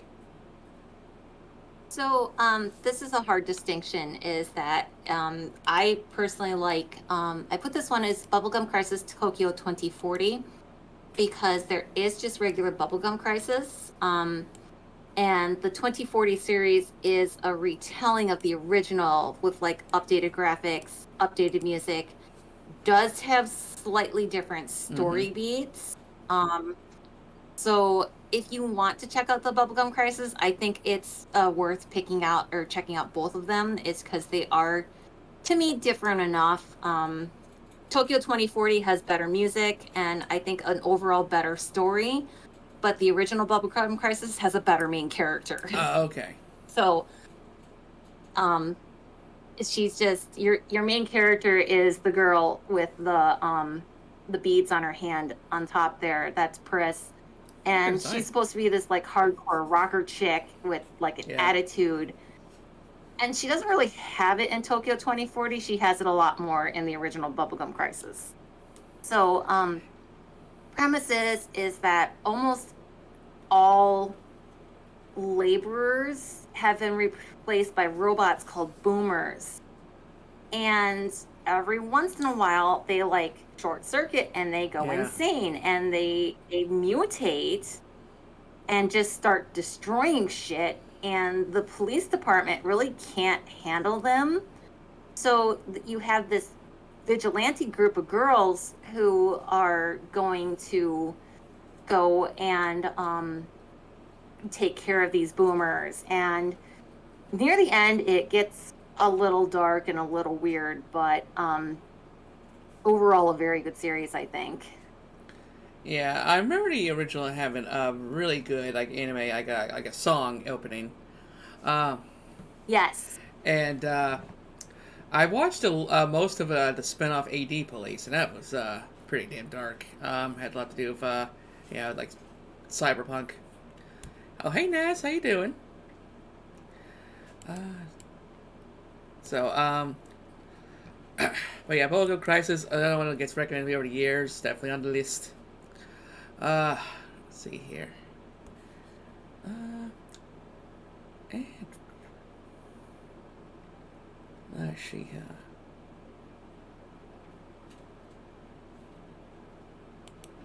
Okay, again, our next category ready. And that is, I don't really know how to pronounce it, seinen, but basically anime directed towards, made for an adult audience. Okay. And, so I went with the very, fan servicey of, Ikitosen. Between this or Freeze, but since Ikitosen is more of a classic anime, I appreciate it more. But yeah, this was kind of one of the, like the grand pillars of fan service anime, where like basically girls fight and their clothes rip like wet tissue paper. Yeah, and also Front to the Romance of the Three Kingdoms, which I never really knew much about. I never really researched romance of, but like so I know like the Dynasty Warriors, dude knows that is that like that. But yeah, the plot wasn't really that deep, and for this, but yeah, but there's a lot of fan service, a lot of, and so, yeah, I just kind of just like it for that, essentially. This was like, like one of those puberty animes for me. Japanese fucked that book so hard. Let's see here. What was it, Chinese or something, Claudia? Now, Chobits, I only, I started it, but, yeah, I couldn't really like the main character. I thought he was too much of a dweeb or a wuss. Hideki is a dweeb. He's a total dweeb. The whole reason you watch Chobits is for Chi, your girl, and it's part of what I think that a lot of guys or people are gravitated for Chobits too, is because of Chi and how cute she is. And I personally think Chobits is one of the reasons that Clamp likes to draw like very frilly Lolita-ish kind of stuff, and they just love dressing her in that. So yeah, Hideki, your main guy, he is just so like utterly helpless, but at the same time it's just kind of heartwarming of, because she's an AI persicom, or a computer that can walk and is a robot, his willingness to try to learn and help her, because she starts with absolutely nothing, is really cute. And by the end, of course, they've fallen in love, or as much as a computer can love, I guess you can say, which is another theme of the series. It's cute. Yes, Clamp is one of my favorites. There's actually a couple of Clamp series on this. They're amazing. Clamp is life, yes. Yeah, Sass is going to be my guest for the anime talk on Friday. It's like basically the main character. It's like I'm there for the fan service, but when the guy was like so annoying, I couldn't bother putting up with it. So, Bear, how you doing, darling? And Clash of Clan figures. Oh. Yeah, my husband was laughing at me when we were watching Code Geass. I'm like, why the hell do the characters look so familiar? Look it up. Clamp designed them. Gee, that's why. Oh, yeah, I can see it. Collection of the clan figures. That's Hey, the Barry, that was a chess good set. stream earlier. No Faye figure. Check Etsy. They make everything that the visual companies don't. That's a site where I go to. I'm like, I like, wish list like 500 items and then never buy a single one.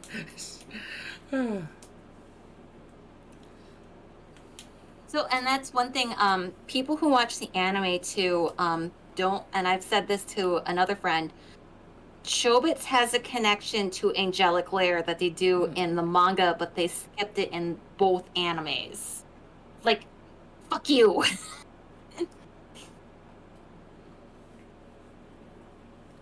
They try to mispronunciation of the concept of Celtic being pronounced Gesh.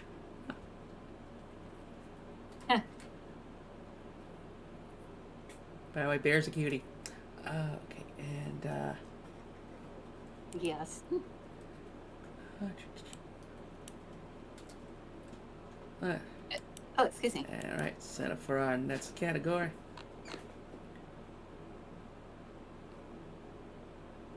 Which is Shoujo. Alright, take it away with his and her circumstances. All right, so I've had, oh yay, collab start. Anyways, I've had a lot of people who have said that they don't like his and her circumstances because the anime unfortunately got cut short. Probably won't ever be picked up again because the mangaka didn't like how it was being handled and said, stop. So it's one of those, you want to get the whole story, you need to read the manga, is because it probably will never be fully animated. And where the anime stops too sucks because they're gearing up for the whole culture festival, and they're gearing up and you get stopped short before they do the fucking thing. So anyways, one of the things I really love about this series is one of the main themes is you don't have to be the person that everybody else expects you to be. You don't have to be perfect.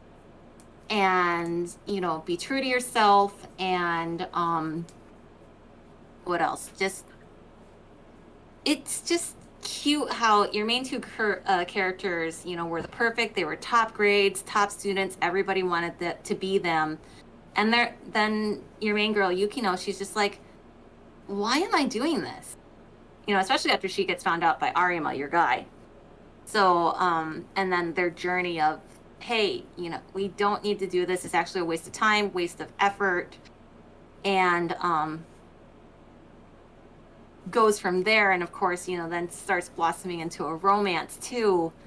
I have seen a couple of people say it's creepier, like at the end, because like one of their friends is like in love with their kid, is because like in love with their kid because their daughter is the best combination of both of them.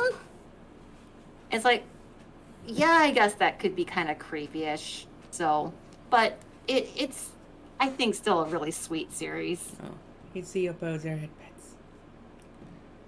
The Japanese loves their social molds. Yeah. A little too much. Like borderline xenophobic.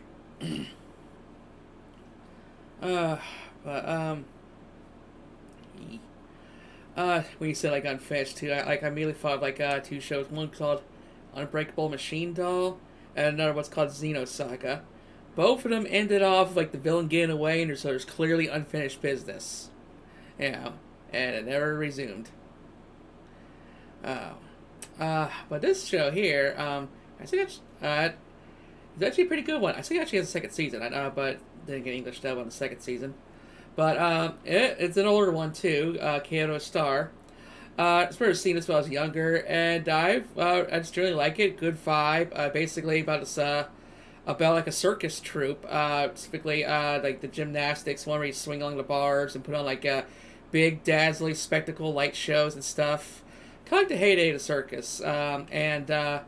So if you like a good spectacle show with like down to earth comedy, girl power. This is a good show. Performance arts, And let's see.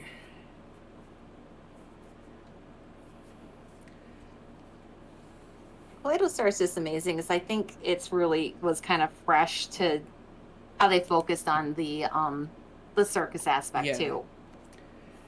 Yeah, because instead of like, oh, the school's getting shut down, let's make an idol group or something. This time it's a circus instead. Yeah, it's a little original. Yeah, in a way. And especially how she wasn't supposed to be accepted to begin Yeah. with, you know? But yeah, she just through luck, but mostly like her talent and charisma and stuff. She just she rises to the top. Cream of the crop. So I definitely kind of want to rewatch it. Definitely go for the second season. Because I think I liked the rival blonde character, the way she had to get written out of the show, was kind of tragic. But but yeah, definitely like a character you want see how they like grown and matured over the years. What do you laugh at, Lily? But yeah, shoujo is geared towards towards girls, but show is geared towards boys. Let's see what we got for our shonens.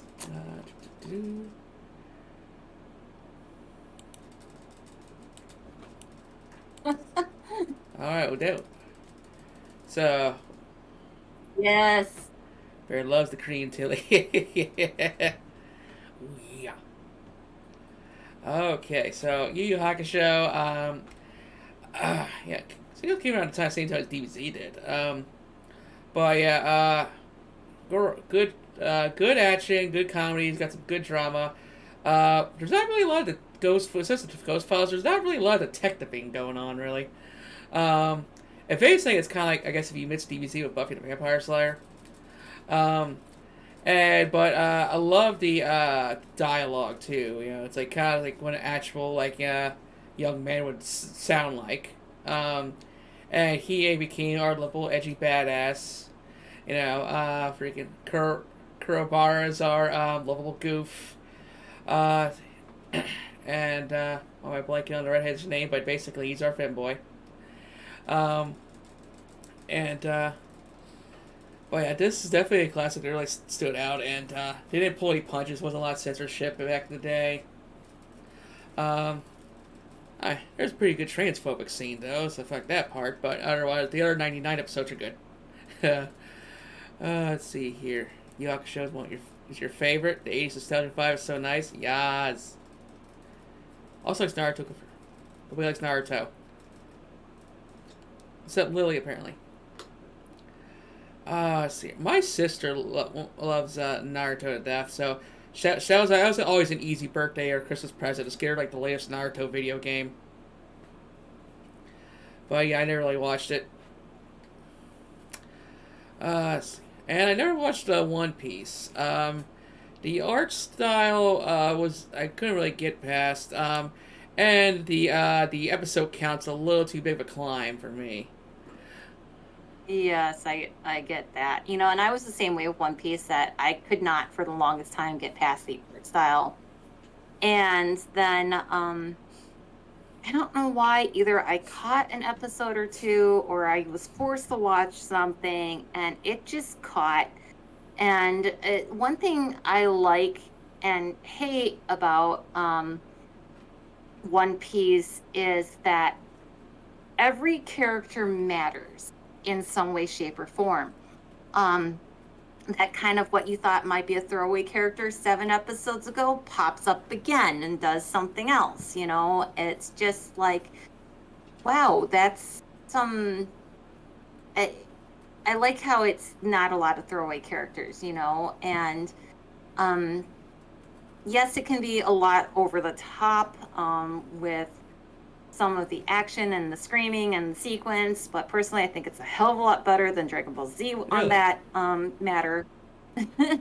But yeah, and also I agree with quite a few other people with the criticisms of the female designs, is that their face are consistently getting smaller while their boobs consistently get bigger. but the thing is too is that their characters are not weak though. They can take care of themselves in a fight.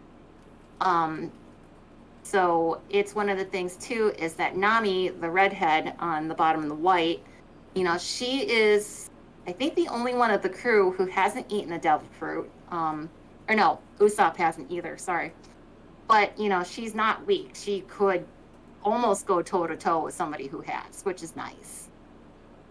So, and yeah, that episode count is just insane. We're in the 400s, I think, somewhere. So I'm nowhere near up to date on the stuff, and the manga's just as insane. So, I mean, if you like zany, if you can get past the art style, maybe give it a try. But it's not for everybody, and I'll agree with that. Yeah. So, Yu Hakusho is a great pick. I think it's longer than all of Star Trek combined or something, but and yeah, I felt like the creator may have been like a bit of a misogynist because every time people complain about the female designs, he just doubles down. Yeah. So there's no reason for me not to watch it, but yeah, hey, you do you, darlings. It's not like that anime's gonna stop making money, so. Yeah, and one of the things I like too about One Piece with like the devil fruits is that they're kind of original. I mean, some of them, it's like, oh, I would have never thought of that as a power, So, it's different to me in that. So it's just like, I'll take that. So also, hello, Knock, darling. Mwah. Okay. So, folks, what's your favorite shonen anime? I think they should give more to Nami because she's one of the weakest. Yeah, her staff is pretty much her only good thing. Is she stronger than Sakura from Naruto? Yes. Okay. I'd probably say yes. She's a little more, I want to say, cunning than Sakura. Okay, set up our next category, which is Slice of Life. Claudia, hopefully we'll get Hunter x Hunter finished before he dies. I don't have one favorite. I have found one that grabs me, so not yet. Understood. Okay. Slice of Life. I know it's one of the best categories in Claudia. I don't see. Yeah, I kind of questioned this your pick as well, but so why do you think No Game No Life is a slice of life? Yeah, no, I'm sorry. I told you that I had switched you did. it. And okay. It's supposed to be Welcome to the NHK. Oh, okay. My bad. I guess I did. So I was go over the list. I didn't notice that. But so yeah, Welcome to the NHK. So I haven't seen that one either. So tell me about it. Welcome to the NHK. So that one's kind of interesting. Hang on, where is my thing? It's about a girl who essentially adopts, and I can't remember how to say this. Hikokomori, and is trying to like reintroduce him to society. And at the end, it's revealed that like she's been doing this as like an ulterior motive. She's using him as an experiment, essentially. And I thought it, or neat. I thought it was kind of interesting too, is that to me, I'd been aware of the NEET or the Hikokomori phenomenon that's happening in Japan right now. But this one, I think, really shows how far they'll go to like avoid social interactions. And like they drop out of college, they won't get a job, they sit in their apartments all day, they'll only go into like go out shopping at like the dead of life to not deal with anybody. So I thought they really represented that really, really well for that kind of lifestyle. And like it's sudden, there's not always an explanation about why they're doing it. So yeah, it's an interesting series. The girl who like adopts him though, she kind of drives me nuts because sometimes I think she like pushes too far and too hard. So it's just like, okay, back the fuck off. And what is it really why are you sticking your nose in? It's because he doesn't really want her help too, which is interesting. So, yeah. And see now I went with Dragon Maid because yeah, well, this one's kind of popular, and I mean it's got the odd supernatural premise, but then you also got the zany comedy, a lot of life situations, especially the dragon trying to adjust to real life and school and whatnot. I do like was it Taro's she's trying to press her luck with that lesbian romance. You got I think it was Kana, she's adorbs. Lukio with the busty blonde. And it's just a lot of likable characters. And it's good comedy. Really surprisingly down to earth. And I think season 2, from what I hear, it gets a little more action. So why would we need fucking cars when we have the don't leave this bloody house? True. I think the other slice of life I picked was called Wolf Children. Have you seen that one?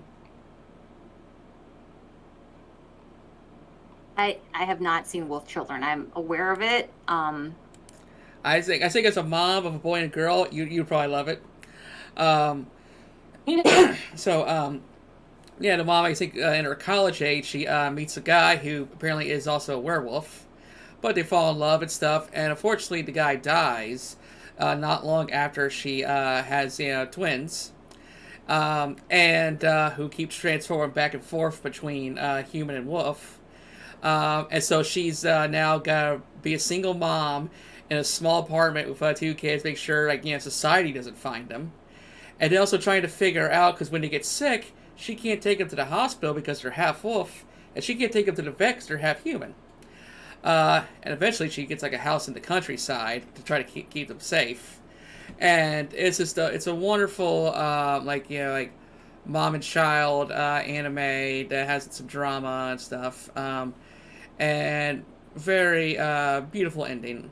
A very bittersweet ending. So that sounds horrible. Let's see here. Let's would Tilly eat the tail? That's a good question. I'm more of a chicken person, to be honest, if we're talking meat here. Let's see here. I say again, in that case, I can't check James. Normies. Hate the term normies. Yeah, 4chan ruined a bunch of shit.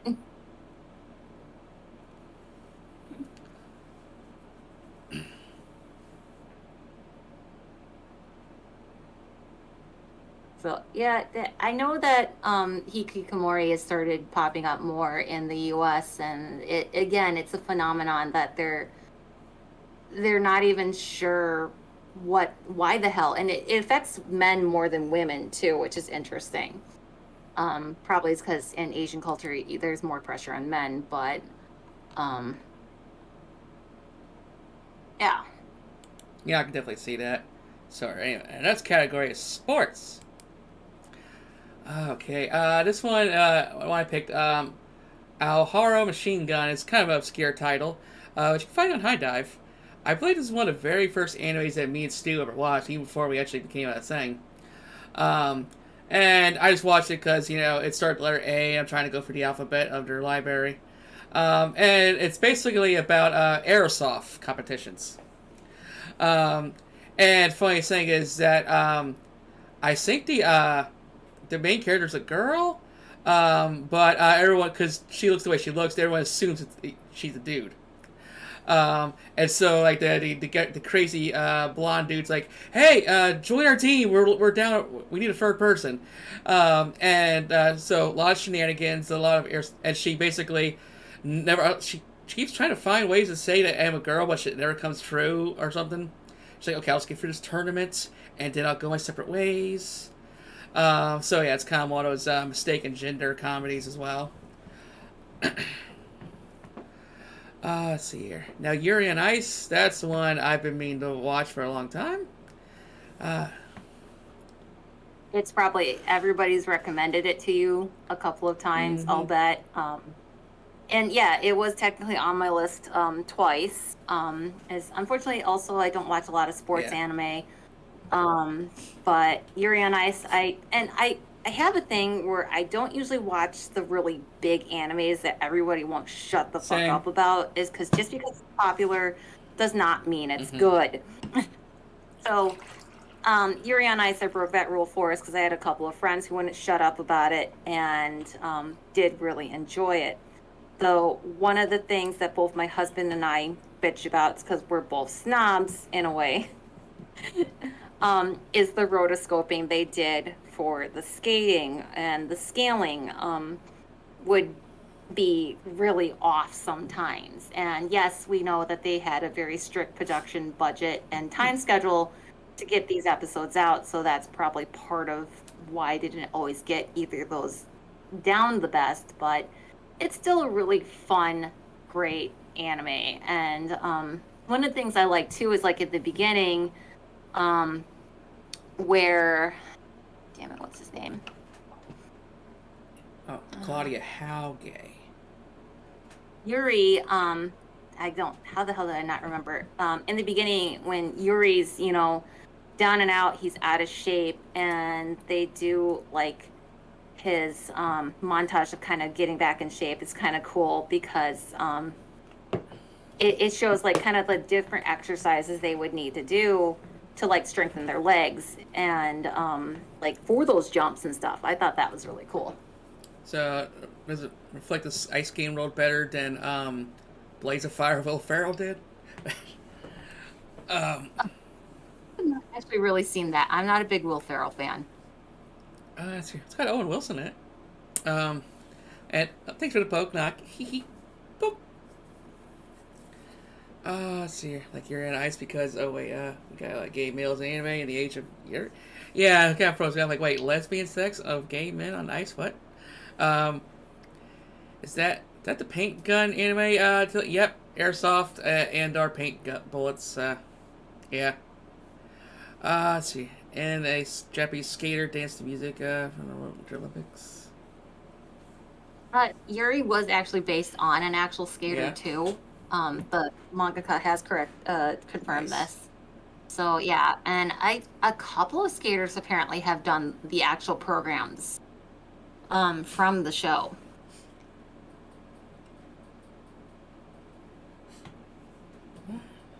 And Japanese dancing music. So yeah, and it was technically also I had two for the LGBTQ, and Yuri was obviously there too. So matters. Can't wait for I can't remember, is it a movie that we're getting or season 2?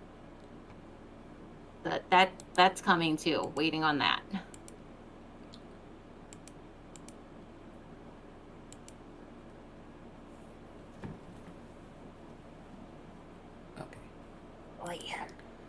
Let's see here. I guess on to our next one. Okay.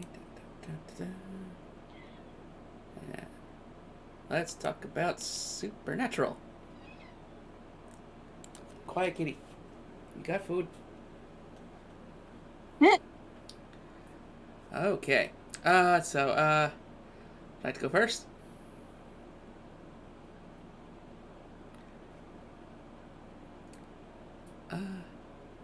I guess I'll go first. Maharaho. Pretty obscure anime, sadly. I remember just, I think I paid $70 for the bot set, because that is before I even had the internet, back in mid-2000s. And yeah, it was just fan service all over this DVD bot set.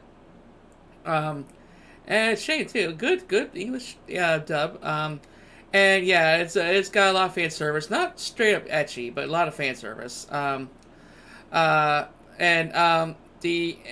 the premise is pretty interesting. In the vein of Harry Potter, just kind of like this a school where you become wizards. Not that, so you learn magic spells and whatnot. And the deal is though is like every person who's born has basically a set number of spells that they can cast throughout their life. And usually it's a pretty high number. Like no, like DBZ Scouter, yeah, like okay, it looks like you're capable of casting like 500 or 5,000 spells throughout your lifetime. Saying is though, once you cast your final spell, you turn to ash. But usually most people have a lot of spells to spare. And usually, and like the higher number of your spell count, kind of like the higher you're valued, like class. And our main character, unfortunately, has a whopping like 8 spells, which like single digits is like unfucking heard of. So he's considered a freaking joke. And so and then but apparently they found out that it's revealed in the class like that essentially whatever child he bears is going to be like the legend, was the most powerful wizard in history. So now all of a sudden every girl wants to get impregnated by the loser of the school. And and kind of like ends up kind of like the free here. You got your typical romance character. Then the blonde chick's kind of like the rich character that kind of wants to take no for an answer. And then you got your strict kind of like essentially a samurai because of like an honorable family. That's and so yeah, lots of filler and crazy situations and ghosts and a lot of supernatural stuff. So yeah, it's good for a laugh and good for horny. And the this is kind of a spoiler, but it's, but basically like the ending's kind of like would have been like a perfect solution to a lot of harem anime. Like essentially he magically clones himself. So instead of one girl getting the guy and everyone else has a broken heart, every girl gets the guy. It's, but so yeah, Maharaho. Mushishi. I only seen a few episodes of it. I just kind of thought it was just okay. I can see why people enjoy it, and I can also see why people find it kind of like sleep inducing because it's so calm. Also, Charles Willingham is a legend. Yes. So what made this your supernatural pick? So Mushishi is, usually I don't like animes or even shows that are very episodic, but Mushishi is a very good, the main catalyst that strings everything together is your main character, which is the gentleman on the white here. His name is Ginkgo, if I remember correctly, or let me double check. Yep, Ginkgo. Who is essentially like a traveling pharmacist, is because he's constantly carrying the box. And, this is set, it's supposed to be set between the Edo and the Meiji period. So we're not quite industrialized yet. We're still with closed borders and very, very superstitious. And you deal with a bunch of phenomena that's caused by the sorry, I'm double checking. It's because I can't remember. It's been a while since we sat and watched the Mushi, which they manifest in different ways. It's because they're described as like the most primitive being of all, but when they band together, they can then like affect the actual world around them. And most people can't see them, except for very few limited people, and Ginkgo's obviously one of them. So people either try to find him out because they've heard about him, or he just kind of like stumbles into the situation. Yeah. And one of the things too is that because the Mushi are so primitive, he's constantly like, they're not evil, they're just trying to survive. So it's an interesting, very, like you said, calm, easy going.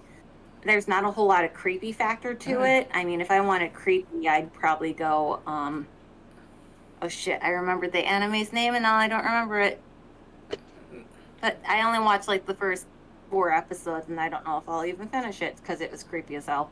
Anyways, There's some creepy yeah. factor because you can see some creepy shit crawling out of people. One thing I did notice too in the bit I watched is that not every episode, because it's kind of like a case by case basis each episode. Not every story has a happy ending. Yeah, as well. Yeah. Yep. Yeah. And the thing is too is that you don't get a whole lot of like backstory about Ginkgo, and which is kind of nice and adds to the mystery and the allure of the series. Yeah. So it's interesting. It's cute, I think. Oh yeah.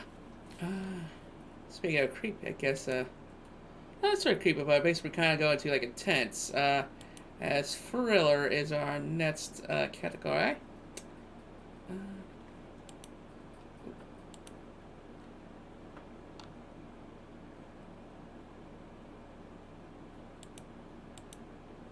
Okay. Let's see here. I never got to see ReZero. How is it? So ReZero is to me it's kind of more a slice of life, but it does actually fall, or not slice of life, isekai, sorry. And we do kind of get into the thriller with all the situations that you get into. I mean, like, he's literally near the end of season 2, like, I want to say almost a war. But the thing I like about it is that he doesn't always main character syndrome, where, you know, he just powers through. He loses a lot, and he dies for it. And what I like about, or I think it's interesting too, is like, he dies, he gets resurrected, he remembers it all, but the people around him don't. So it's just like a true video game, you know, where with your resurrections, it's like, okay, well, now you know what not to do, or what to maybe go do this situation instead. Let's try this to get the outcome that we want. So I've only seen this first season, haven't seen much more, but enjoying it because of those. Yeah, you start getting into the harem with, you know, all the girls wanting him is because he's the mysterious stranger from the other world. Which can be a little much, of course. The girl that he does want, though, doesn't quite have an interest in him. Again, not quite main character syndroming right there, so that's kind of refreshing. Yeah, I heard that he's kind of more compatible with the maid. I'm sorry, I was told that he seems more compatible with the maid. Yeah. Yeah, a lot of people would rather go with one of the maids, Rem or Ram. He does seem to have a lot more interactions with them, too, which makes a big difference. Yeah, trigger death flag up for the girls you care about. Yeah. So this one's always been on my radar, but I never got the chance to dive into it. If you're tired of isekais, it's one of those I'd say maybe skip, is because it is an isekai. They don't actually even like explore of why he's in this other world. Just one of the big shticks is the depth of how often he's died. I mean, for first season, I think he dies a good 5 or 6 times, if not more. So yeah. My thing is, isekai is not necessarily the concept of going to a world or like a game world or something, or a fantasy, but it's like it's the overpowered characters, like characters that level up too fast or get too many abilities, or basically can't even get harmed in the first few episodes. You know, examples being freaking Shield Hero to like I could even watch that freaking Reincarnation of Slime. Like, he's already getting too many powers. It's only episode 2. See here that that Boon Fury, where like the chick with the shield. Um, but yeah, and I avoid Sword Art Online. That be one of the reasons. But yeah, it's Overlord. Yeah, so it's isekais where the main character is just too strong, gets too many powers. You think it'd be neat because like the kids be like a new power of the week, but no, it's yeah, needs to be earned. Like at least Sailor Moon waited like a season between new weapons, you know. And I kind of like Yeah. like how the Power Rangers and Sailor Moon would always like use the same attack on every enemy of the week, but Well, and that's the thing too, is very that soon. like Thank you. what I remember though, he doesn't get like any powers besides the fact that he knows that this is the situation that's coming up, and this is what I need to do to try to avoid the situation if it's not, optimal. Uh, So that's kind of refreshing that he's just like he's this weak ass little bitch who does get bitch smacked often. yeah, Konosuba was like more tolerable because yeah, that guy had to fumble through every situation. Mm-hmm. So let's see, and I decided to go with Akadama Drive for my thriller. Because it's kind of a dark, it's got some cyberpunk utopia type setting, and essentially, I think basically, like criminals are labeled Akadamas because they're just extraordinary, for one reason or another, or just got like a really highest record, and I think like due to basically like the one girl here in pink, she gets like kind of like swept up in a situation and gets labeled as an Akudama herself. And not to mention that, but they're all roped into a job with bomb collars. And plus like the special police are tough as fuck, and but yeah, and they're all like they all got their abilities are all crazy in a certain way. You got your hacker character, you got your brawler character, your stabby psychopath character. Um, you know, uh, so and so yeah, basically they got band together to defeat the evil police, and just try to survive in this wicked world. Yeah, and I haven't finished it, but yeah, it gets dark and gritty. Uh, see, Kosuwa was just funny. I love Kosuwa.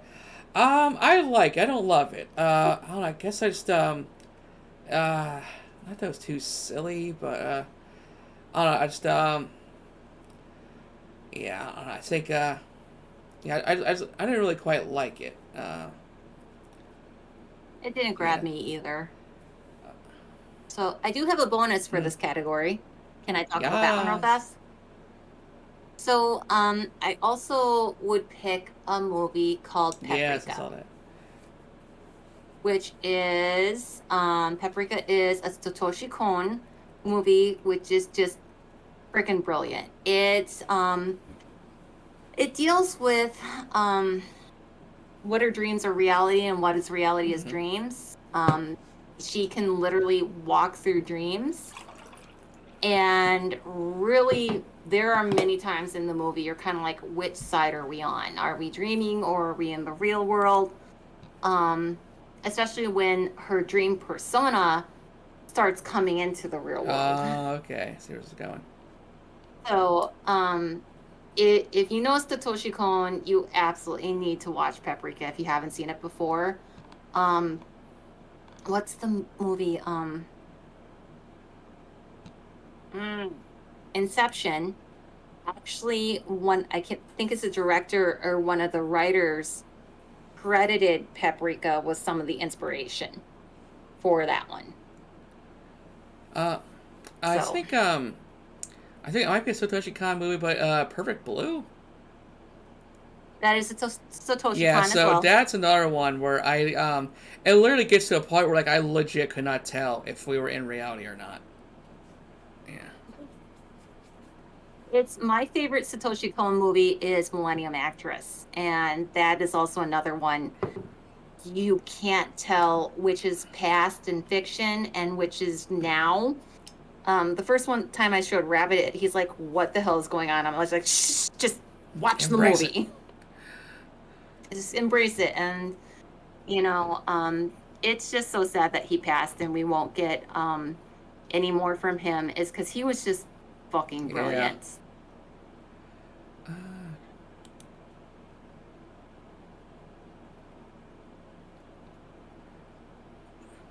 Let's see here, and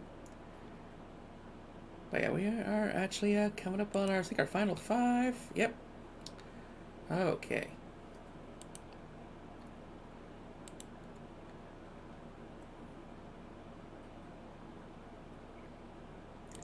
And let's see here, we got harems, one of my favorite genres of all time.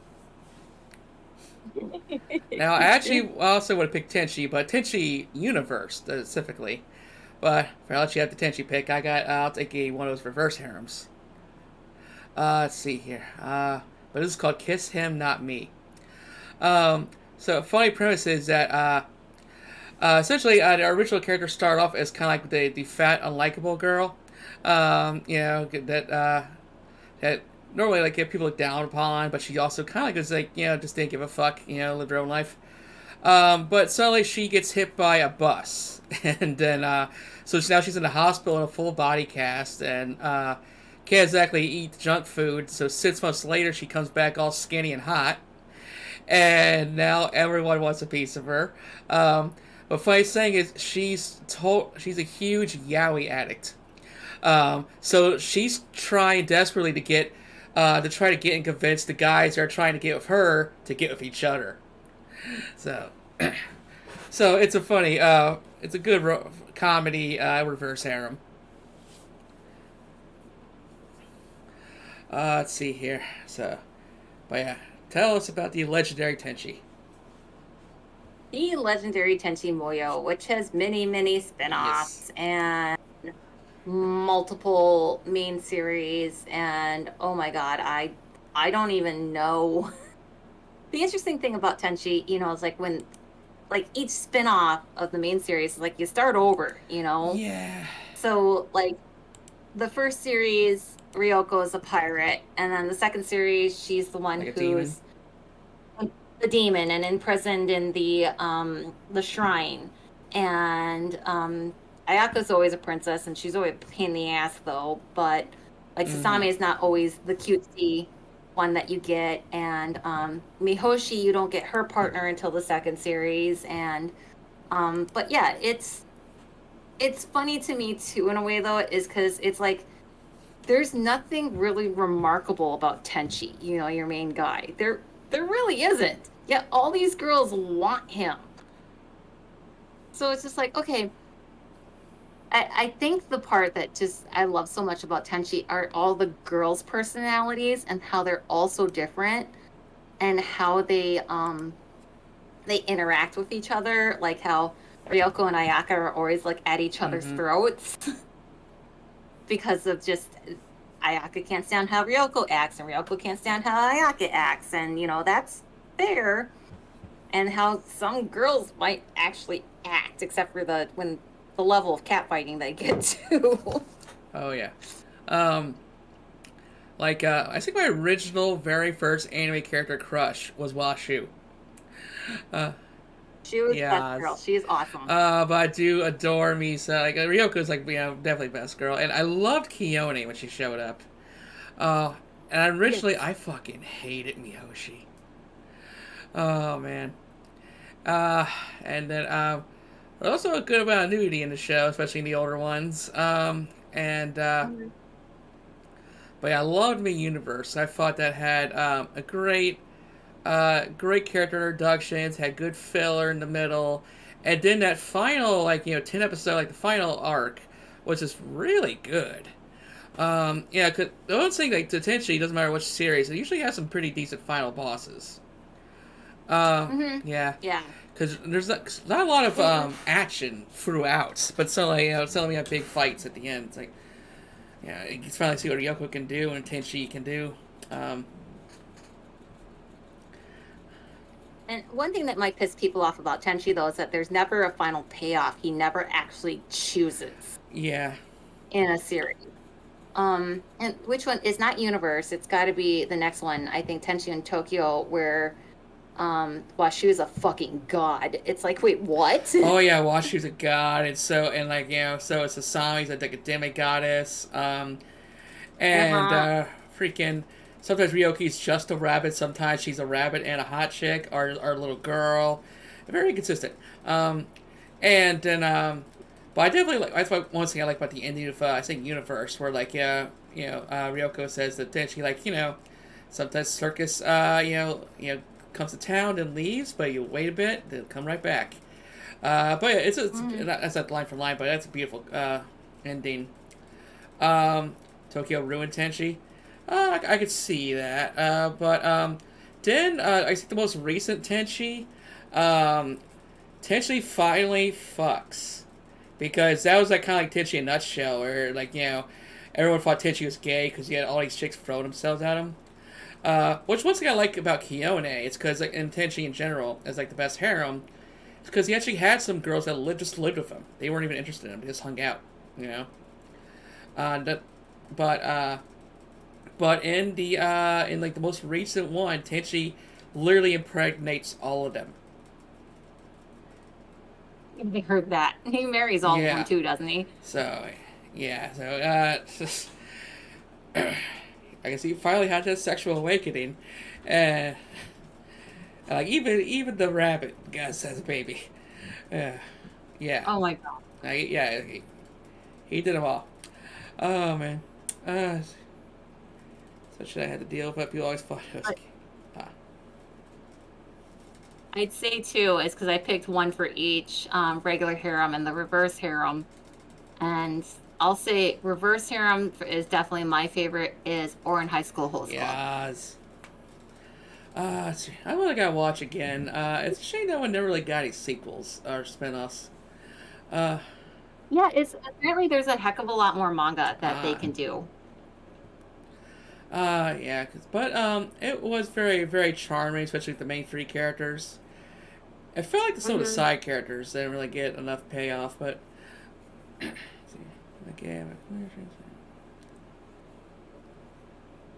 Queergent, Demi, and Neurodivergent. See, not everyone's gonna know what the heck all that means. Yeah, I got lucky in high school. I just pretended, because I like everyone. So I gotta be like, yeah, I like girls. Yeah, I can prove it. Is it? Yeah. So I was able to squeak by on before. So it's a sad thing, but basically like being bi or pan's kind of like easy mode for LGBT. Yeah. If you're just gay, then it gets hard.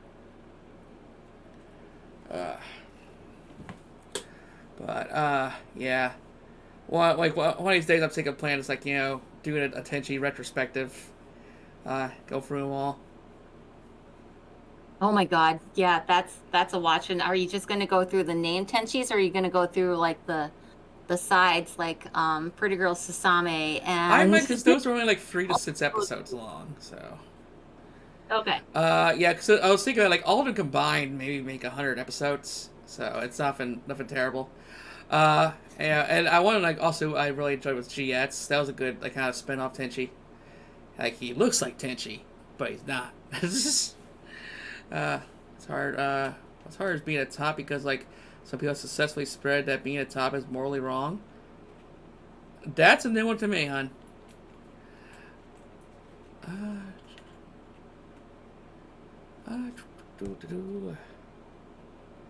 tell everyone wants to just sink and bully me and say that you're gay. When I was a fucking kid to learn myself, and when I don't need people judging and calling me gay because.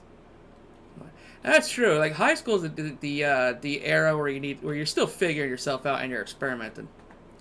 Yeah. So it's like gay asterisk, especially in the kink communities. If you're top, you just want to dominate and control people. Essentially, it's like I'm assuming the role of top because just everyone else wants to be a bottom. And so everyone looks up to me for the kinks. So it's kind of like basically I equate to I'm still kind of like as a forever DM in D&D. You know, I rarely get to be a player. I'm always the one to run the show. You know, so I'm a boss girl in more ways than one.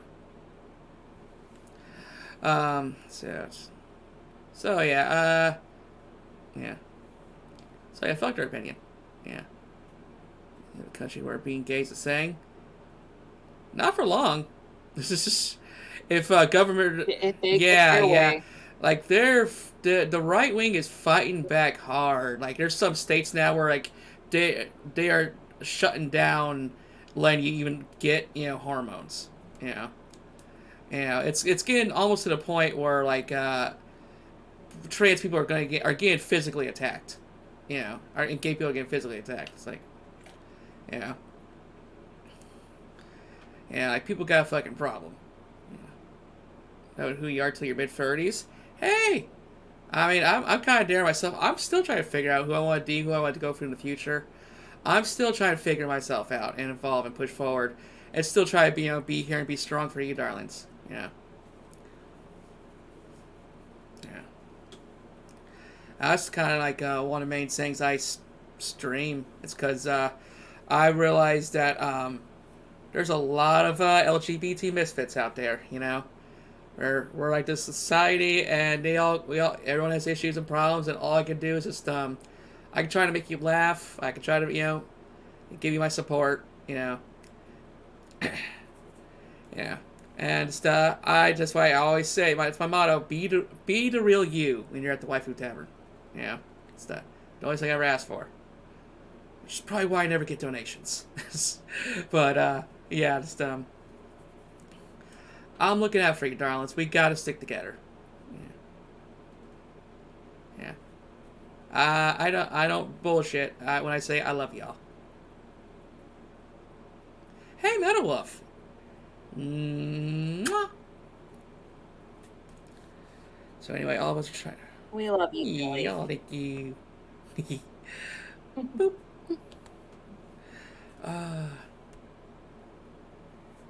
Yeah, but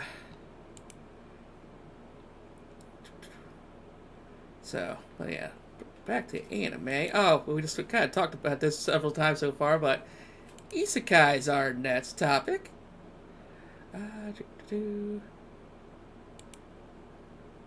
Oh, he was lurking? Oh, nice. I love my lurkers. Evolving saying I changed when I was a kid. Yeah, your peach tills. Aww. Oh, you saw my pic. Nobody seems to ever know my favorite isekai. Jessica Flone. Oh, yeah. Technically, yeah. That is... Technically, yeah. I should pick that as my adventure anime. Oh, but... Angel Beats. Yes. I should give that one a chance. Remember, I watched that like a decade ago. I got the second episode. I'm like, this sucks. Move on. So yeah, I should give it a chance, darlings. I picked it up on Netflix, and it's like, okay. Gintama's an isekai? I think that one would be more slapstick.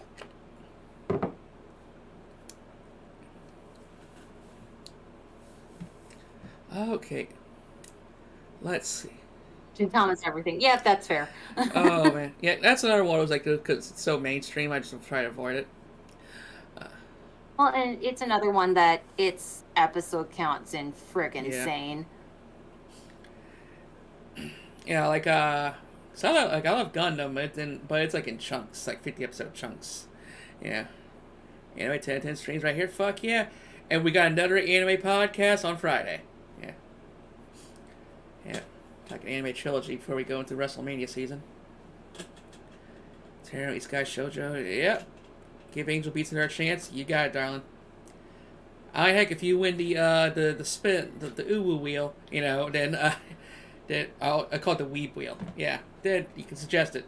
It's also Magical Girls. Nice. So I just let's see here. What was my backup choice for Isekai? Trying to remember. Oh, okay. I say there's one for Friday, but how not to summon a demon lord. But so yeah, because Isekai, like I said, it was hard to figure out because between the ones like what have I finished and what one doesn't have an overpowered fucking protagonist.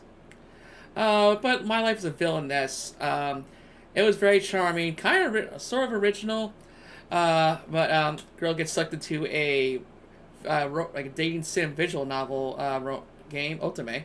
Um, and she's supposed to be the villain, the bitchy chick at the game. Um, and eventually, that would storyline wise, that's supposed to lead her to her death. So she goes about trying to change that stuff, or mentally, like preparing. Basically, kind of makes friends with everyone. So now, everyone wants to be with her instead of I guess the girl was supposed to go after in the game. Um, I think I think the girl actually loves her the most. I think I didn't watch the last episode, but yeah, this was and wait, the main character was great. The anime, the story, I thought the themes, everything about this show is just so neat. Oh, I love the mom. I fucking love the mom. Yeah, high class chick. Okay, now Log Horizon, I never seen. I remember it kind of people kind of consider it like the first big competitor to Sword Art Online. Like if you it's a little more grounded from here. Also, I like that girl in the pink dress. So one of the things I really love about Log Horizon is, yes, it's another isekai that you're stuck in a goddamn game. However, one of the first couple of things that they set up is, okay, well, how are we going to do commerce? How are we going to feed ourselves? Okay, actually, the in-game food tastes like shit. This sucks, but we still need to eat, you know? And they're kind of trying to figure out why they're stuck, but they're in a way more focused, at least in the first season, of just surviving. And your main guy character, Shinue, is just, he's too fucking smart too. And they make a crack at least once in the first season of, wait, he's supposed to be the good guy. So yeah, the more economic aspects of Log Horizon. My husband and I too, and that's one of the reasons that this got picked as my favorite isekai. There's a couple others that I could have put on the list, but did Rabbit have any input on your list, by the way? Yeah, he did. Nice. He helped me, and a lot of our favorites are stuff we've watched together, or like he's the one who found Dararara, and it's like, oh yeah, that's right, we watched that. That does fit there. That's a great series. You know, it's one of those, like Claudia said earlier. It's like, shit, I have read and I have watched so much. This was really hard. And it was actually before we went live, I was looking at another series. I'm like, shit, that's one of my favorite series that I love to talk about, love to try to get people into. I didn't put it on this list. So, yeah, anyways. Funny. One of the fun things too is the very first, I want to say, couple of episodes, your ninja is playing a man at the beginning and steals a item to turn her back into like more of her true self, because when they get stuck, it's supposed to revert them back to like their actual body types, which was kind of interesting too. So yeah, if you don't quite care for economics, you're not going to enjoy Log Horizon. Is because it's not a whole bunch of overpowered shit. Yeah. I said, as long as it doesn't get like economics, like kind of like Spice and Wolf did, otherwise, yeah, they don't have to check out. But yeah, it's redo the healer, no thank you. Also, I think another one that I already seen the beginning of it, but Grimgar Fancy of Ash. That was another one that was kind of grounded isekai. So it wasn't like too over top silly, wasn't overpowered either. Let's see. Okay, and I'm just gonna run to the bathroom very fast because diabetes. Then we'll get into our top three, our final three. Maybe.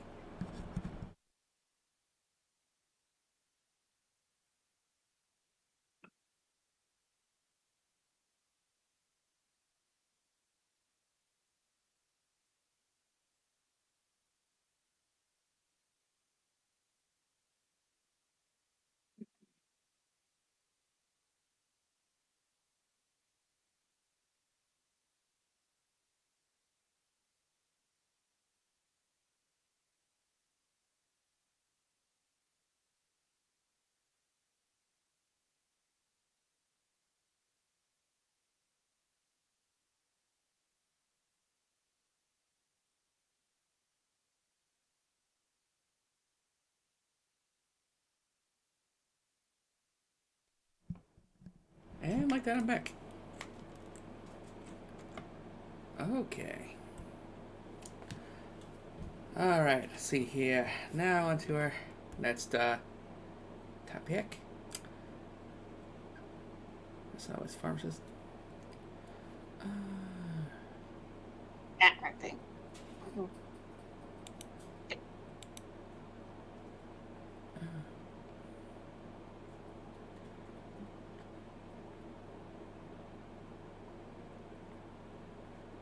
Okay, and next topic is mecha. Yep. Now, actually, Gundam Wing is kind of like my favorite anime of all time, but I'll let her have the pick. I'll go for one of my other top 10 favorite animes of all time. Burst Angel. Let's see here. But yeah, Burst Angel kind of it's kind of close to more like Black Lagoon, because it's got dark, it's got some mystery case solving to it. It's got some fan service. You just bust the setting wide open. Let's see, and it's also got a lot of mech battles too. You know, where we get mechs or giant monsters. And what's funny, like the mech is called the Django, and there's always he always has like a Spanish guitar theme when he comes out. And yeah, the girl in yellow there is constantly damseled. But yeah, so if you like some fan service and some mechs and some gritty action, then Burst Angel is a good way to go. Let's see. Burst Angel has a mech in it. Yep, it's got plenty of mech fighting, like almost every episode. Yeah. Let's see here. I watch Burst Angel for the guns and the tits. Need to. Redo Healer Star as softcore horror hentai, then had the hentai removed for mass market. Wait, seriously? Because I'm not gonna watch that show because apparently it's rapey. But you mean they removed the rapey mid-season? Just redo the show.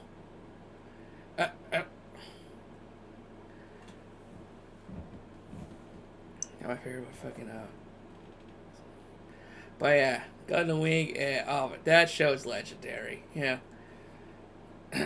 Usually my number 1 or 2 spot. What way you go, Gundam Wing? So Gundam Wing is just I've got a soft spot for it because it is one of my first Gundam series and actually like one of my first anime series. Got into it with a ex-fiance and like I'd just been kind of introduced to anime. So Gundam Wing this is back on like the first Toonami run. As like I said before, I'm old. I was right there with you. You know, and so it's just got a special spot in my heart. Death Scythe is definitely my fucking favorite. Is because I'm a dual girl all the way. Yes. And it's just we did a rewatch of it recently, and it's funny because we're just watching it. It's like, damn, this just slogs, and it won't like move forward. But you know, at the time, it's like we didn't know any better. Yeah, so it's why it's my favorite. It's because it's that nostalgia vibe too. I think one criticism is that like the show could have been 25 episodes. Because a lot of it is like, you know, the bad guys upgrade, so the good guys upgrade, and the bad guys upgrade, and the good guys upgrade.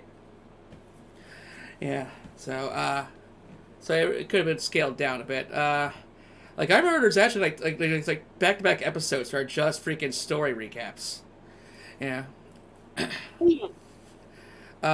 think I might have it like once or twice, but yeah. So I think the show, because it's 489, but it could have been like 40, episodes. They could have removed a lot of the shit with Relena. I mean, seriously, did we need so much political intrigue with her? Yeah, in fact, I think not really people that liked Relena. Or Wu-Fei. Yeah. I probably tried to be a rebel, but he's kind of like the jerk, yeah, I love me some Duo. I don't know if Death Scythe's my particular favorite. I mean, the design cool, but that he's kind of like a melee only. I know, not Treza, Zex. Yeah, put the Zex and Sex. Yeah, I love the tall geese. Yeah, Mm. freaking. Yeah, so that was kind of my favorite stuff too. But yeah, and but yeah, Wing Zero. I just that's just a legendary mech right there. Um, and it was a very good. It's because like the Gundams you think going into it's gonna be like, oh, this flashy robot show, but it's more like war dramas, you know. Like some of these stories get deep, you know. Especially like we just watched Gundam, the 8th MS team. Um, you know, love the look of the Gundams the most in the wing. Yeah. Let's see here. And I love that also like that the Zero System story arc, where basically it's AI program that enhances your reflexes so good, but it will drive you insane. You can't tell friend from foe. I love that storyline. Um, so yeah, yeah. Also, Trace Kushionada is an idiot. I was glad he's past that. Um, it's just. But yeah, some of the battles is the way they kind of end. It's and it gets very dramatic and stuff. And like Hatray Sink, he's like kind of like the whiny, like the sissy boy, but he gets some of like the best storylines. Um, let's see here. And Troa, he's just kind of he's kind of like he's kind of just he's just quiet, likable guy, and it's just his gun was just fucking guns. Like who needs mobility when you have firepower? He runs out every Yeah. single time. Oh man. And so he keeps adding up like he starts off with one Gatling gun and has 4 Gatling guns by the end of it. You know. uh oh and then but it's just hey, all in all, yeah, the show's not perfect, but it does so much right. And I can see why this was kind of like Halo is one of the best shows in Japan for a long. Like they basically they aired the show for 2 years straight, and it's constantly rerunning it. Yeah, yeah. Damn. So yeah, that was like the Gundam Magnum Opus for a while. But and I can't wait to get Stu to watch this one. I'm trying to get him to go through all the Gundams with me, but he liked the original. He loved Zeta, but then Double Zeta really sucked. And that was like 50 episodes, subtitled only, piss poor story. You know, so that kind of burned him. And now he's kind of like meh when it comes to Gundam or mech anime. So it's like, there's good ones too. Trust me. Yeah. But yeah, definitely nostalgia rush. How do you think I felt about Gundam Seed Destiny? I heard that was pretty bad. I haven't gotten around to that one either. So yeah, I think I may have seen like half the Gundams. So, but yeah, basically like if it doesn't have like an English dub and it's 50 episodes long, I'll just screen that one myself. You know, like before I recommend it. But like I gotta show him like Gundam Wing for sure. I think he might get into G Gundam, cause that was silly fun. And definitely gotta show him Stardust Memory. And eventually I gotta show him freaking Iron Blood Orphans. Ugh, that would traumatize me. And I hear good things about Witch of Mercury. But eventually I'm gonna get dumpy. We're gonna do like a Gundam retrospective podcast. Okay. Let's see here. Now our next category is historical. All right. Let's see here. Not Magical Girl. That was coming. But I guess I'll start then, because she looks like Magical Girl, but she's a witch. So like also some cute birds. I mean so what was my other historical pick? Cause okay. But anyways, so this one is kind of like I'm trying to tell. I forgot the hell the story what it was based off of. Essentially, it's like there's a war go forth, and these witches are kind of like selling their services to help with along the war. Like they would like seduce like the enemy commanders and get them to change their mind about what move they're gonna take in the next battle, or something like that, or they say potions and whatnot. And basically, the Christians are very oppressive to anyone who doesn't, follow the word of God and stuff. And if you're, a heretic, then they'll punish you. And so they're not a big fan of the witches. So yeah, this kind of basically it tells a lot of like the story of the Virgin Mary, as well. So basically, I kind of like the fact that it just takes a lot of shot at Christian mythology and philosophy. It kind of spit on the Virgin Mary's story. Wasn't a big fan of the ending though, but I thought it's a pretty decent anime. Let's see here now. I've had my eye on the 12 Kingdoms for a while, but what's that show like? So, 12 Kingdoms was kind of hard to describe. I put it in historical is because it's very, very first off, it's an isekai essentially too. It's because your main character Yoko is pulled into another world. Turns out she is actually from this other world. That her soul was blown out and essentially took over the closest baby. Yeah, it can get quite heavy. And it's kind of like it's set in early, like even pre-Edo era, I want to say, very, very rustic, old-fashioned kind of with the setting. The thing is that there are literally 12 kingdoms, and Yoko is set to be the queen of one of them. And the sad thing is that there is so many other storylines and things that they should have done or could have done, and they don't wrap them up or like explore them. The anime just kind of shuts down. It's like, damn it, what happens? So I have not read it. I need to get my hands on it and read it because I think it expands a little bit more than the series does. But the cool thing is that that's interesting too about the series is that the rulers of each kingdom become immortal. And depending on how well you rule your kingdom depends on how your kingdom is. Like if you rule it really well, you're just and fair, your kingdom will prosper. If you're a tyrant, your kingdom falls apart. And that's also based on your, how come I can't think of what your Kirin, which is essentially it's a Chinese unicorn, will tell you by like its health.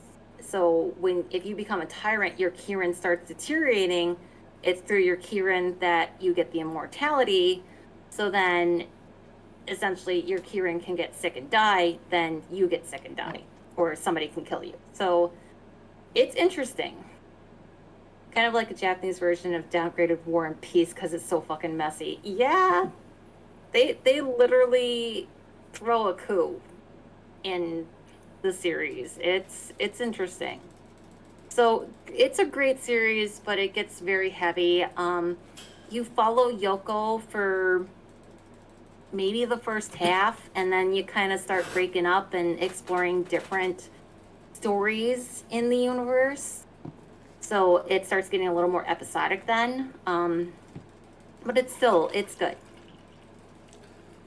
So you're now I'm on the subject of isekai, but like what I kind of consider isekai and why I didn't consider like Escaflowne one is because I thought isekai is if a character gets transported to a video game world.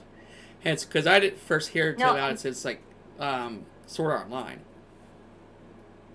No, isekai originally started to, it means transported to another world. So, Escaflowne, Magic Knight Rare, 12 Kingdoms, let's see, what are some older ones that are like isekai that, before this whole isekai only meant you were in a video game? Yeah, because I remember like Konosuba was Are, around when that term started popping up again, and Lock Horizon. yeah, Inuyasha could be up, technically, is because she's Mm. being to Edo, Japan, or no, before Edo, I can't think. Um, yeah, so, and that's the problem, is that isekai is so saturated with the video game trope Yeah. right now. You don't know what it means anymore. See that well exist. This is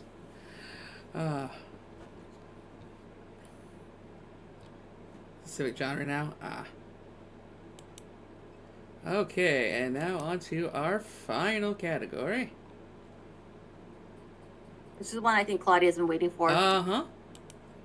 I figured, hey, there's transformations in this one, so Kill la Kill is my magical girl anime. I could have gone Sailor Moon or something, or Madoka Magica, but no, Kill la Kill. Yeah. What's funny is I think I gave this anime a 10 out of 10 at the time, because the show just consistently actually gets better. Like the action, it starts out good with the action, the comedy, the fan service, and then it gets more action packed, crazier, wilder jokes, and more fan service. Like it starts out with Ryoko in a skimpy outfit, and then by the end of it, everyone is just full on naked. And yes. So yeah, so I kind of yeah. And Kill la Kill it's a good time. Shame you can't really stream the fucking game because they got copyright, but. Sailor Moon is my favorite magical anime. The author is a staunch LGBTQ activist and married to the author of Yu Hakusho. Nice. Or from a family. Really, Chloe's an expert on the magical girls. Okay. Okay, and then you picked card captor Sakura. Okay, I didn't get to watch too much of this. What are your thoughts on it? Okay, so this is again one of the ones that I've read the manga. I haven't watched the series. So there are quite a few things in the series that they deviated from the manga. There's a new character that's TV only. There's a bunch of cards that are also TV only. So Sakura is essentially the prototype of magical girls. Technically, it'd be Sailor Moon, but there are quite a few fun aspects of Sakura where her magic comes from the cloud cards, and come to find out she's descended from a bunch of magical people that she had no clue about. And the two subsequent series, also kind of explores what happens after she's mastered everything. Her magic's now stronger. So does this mean she's now attracting stronger things? Or, are the cards that she's mastered going to fight her? And I haven't gotten too far in the clear card arc, unfortunately. So I'm not quite sure what's happening in that one. So I like that it's pure, it's innocent. They don't go very dark. Her best friend is completely normal, but loves to dress her up, so does all these cute little outfits for her. Again, I think it's another Clamp series. I think it's another reason Clamp just likes to do cute, frilly stuff as an excuse to draw this, but that's just my thought. I think they just love doing cute, frilly stuff, period. I mean, you look at any of their series. But, and even her rivals don't really seem to be mean to be mean kind of thing too. So it's very wholesome. I have a friend who would love to cosplay Sakura, but the problem is that in the original series, Sakura's she's in elementary school. So my friend's yeah, I'm not comfortable cosplaying a character who's that young. So it's like, okay, fine, that's fair. So even though she's got some really cute outfits. Let's see here. And first before we in this, you had another magical girl choice. Magical Knight Rayerf. Tell us about that one. So Magic Knight Rare is another Clamp series. So Go play it. and Rabbit and I were arguing about it is because he's like, that's not magical girl. I'm like, they transform, they're magical girls. So they are transported to another world, and their whole thing is that they need to rescue the princess. And the interesting thing about the world they're transported to is that your will determines all, like pretty much everything. So but there's one particular person who's called the Pillar who supports the entire world. And the princess is the pillar of the world. And so they have to go on the quest to rescue the princess. And on the quest, they get mech, they transform into armor to get into the mechs. And if you haven't seen it, I really don't want to ruin the twist at the end, is because it got me horribly. The twist at the end is, I think, one of the best twists I've ever read. And if you haven't, go read it or watch it. The anime has 2 seasons. The second season is interesting, is because it's after they've rescued the princess. It's coming back to deal with, I guess you can say, the fallout. And the anime has 2 characters that are TV only. So it deviates from the manga quite a bit with that. And the second season of the anime feels a lot more filler than the manga did. So, yeah, it's a little more mechy in a way, but they do have, like I said, they do transform. So in my mind, they are still magical girls. Nice. Okay, I think that wraps up this round of anime podcast. Jim, hope you had a good time, because I know I sure did. Went a lot longer than I expected to. I was having fun. Pleasure having you, darling. It's always a pleasure being invited. Thank you for having me. Of course. Yeah, we got to expand the anime club. You know what I'm saying? Let's see here. Thank you, Dons, for those who lurked and who hung out in chat, and for the raids. Okay.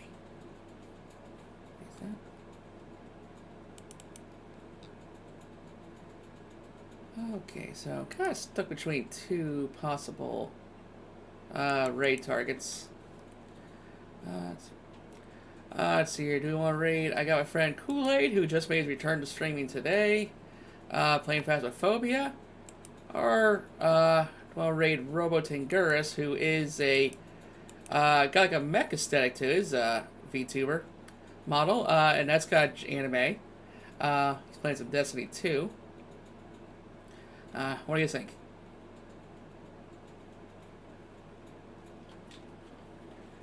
I vote the lady who just returned it's not a lady.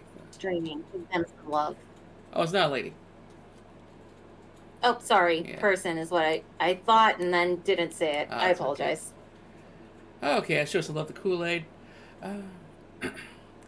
Yeah, very lovable guy. And I should be back on tomorrow, as usual. I love this job compared to the day job. Okay, and so you Dons take care. Mwah. We love you all from the Waifu Tavern. Saying have a good night, and I'll see you soon.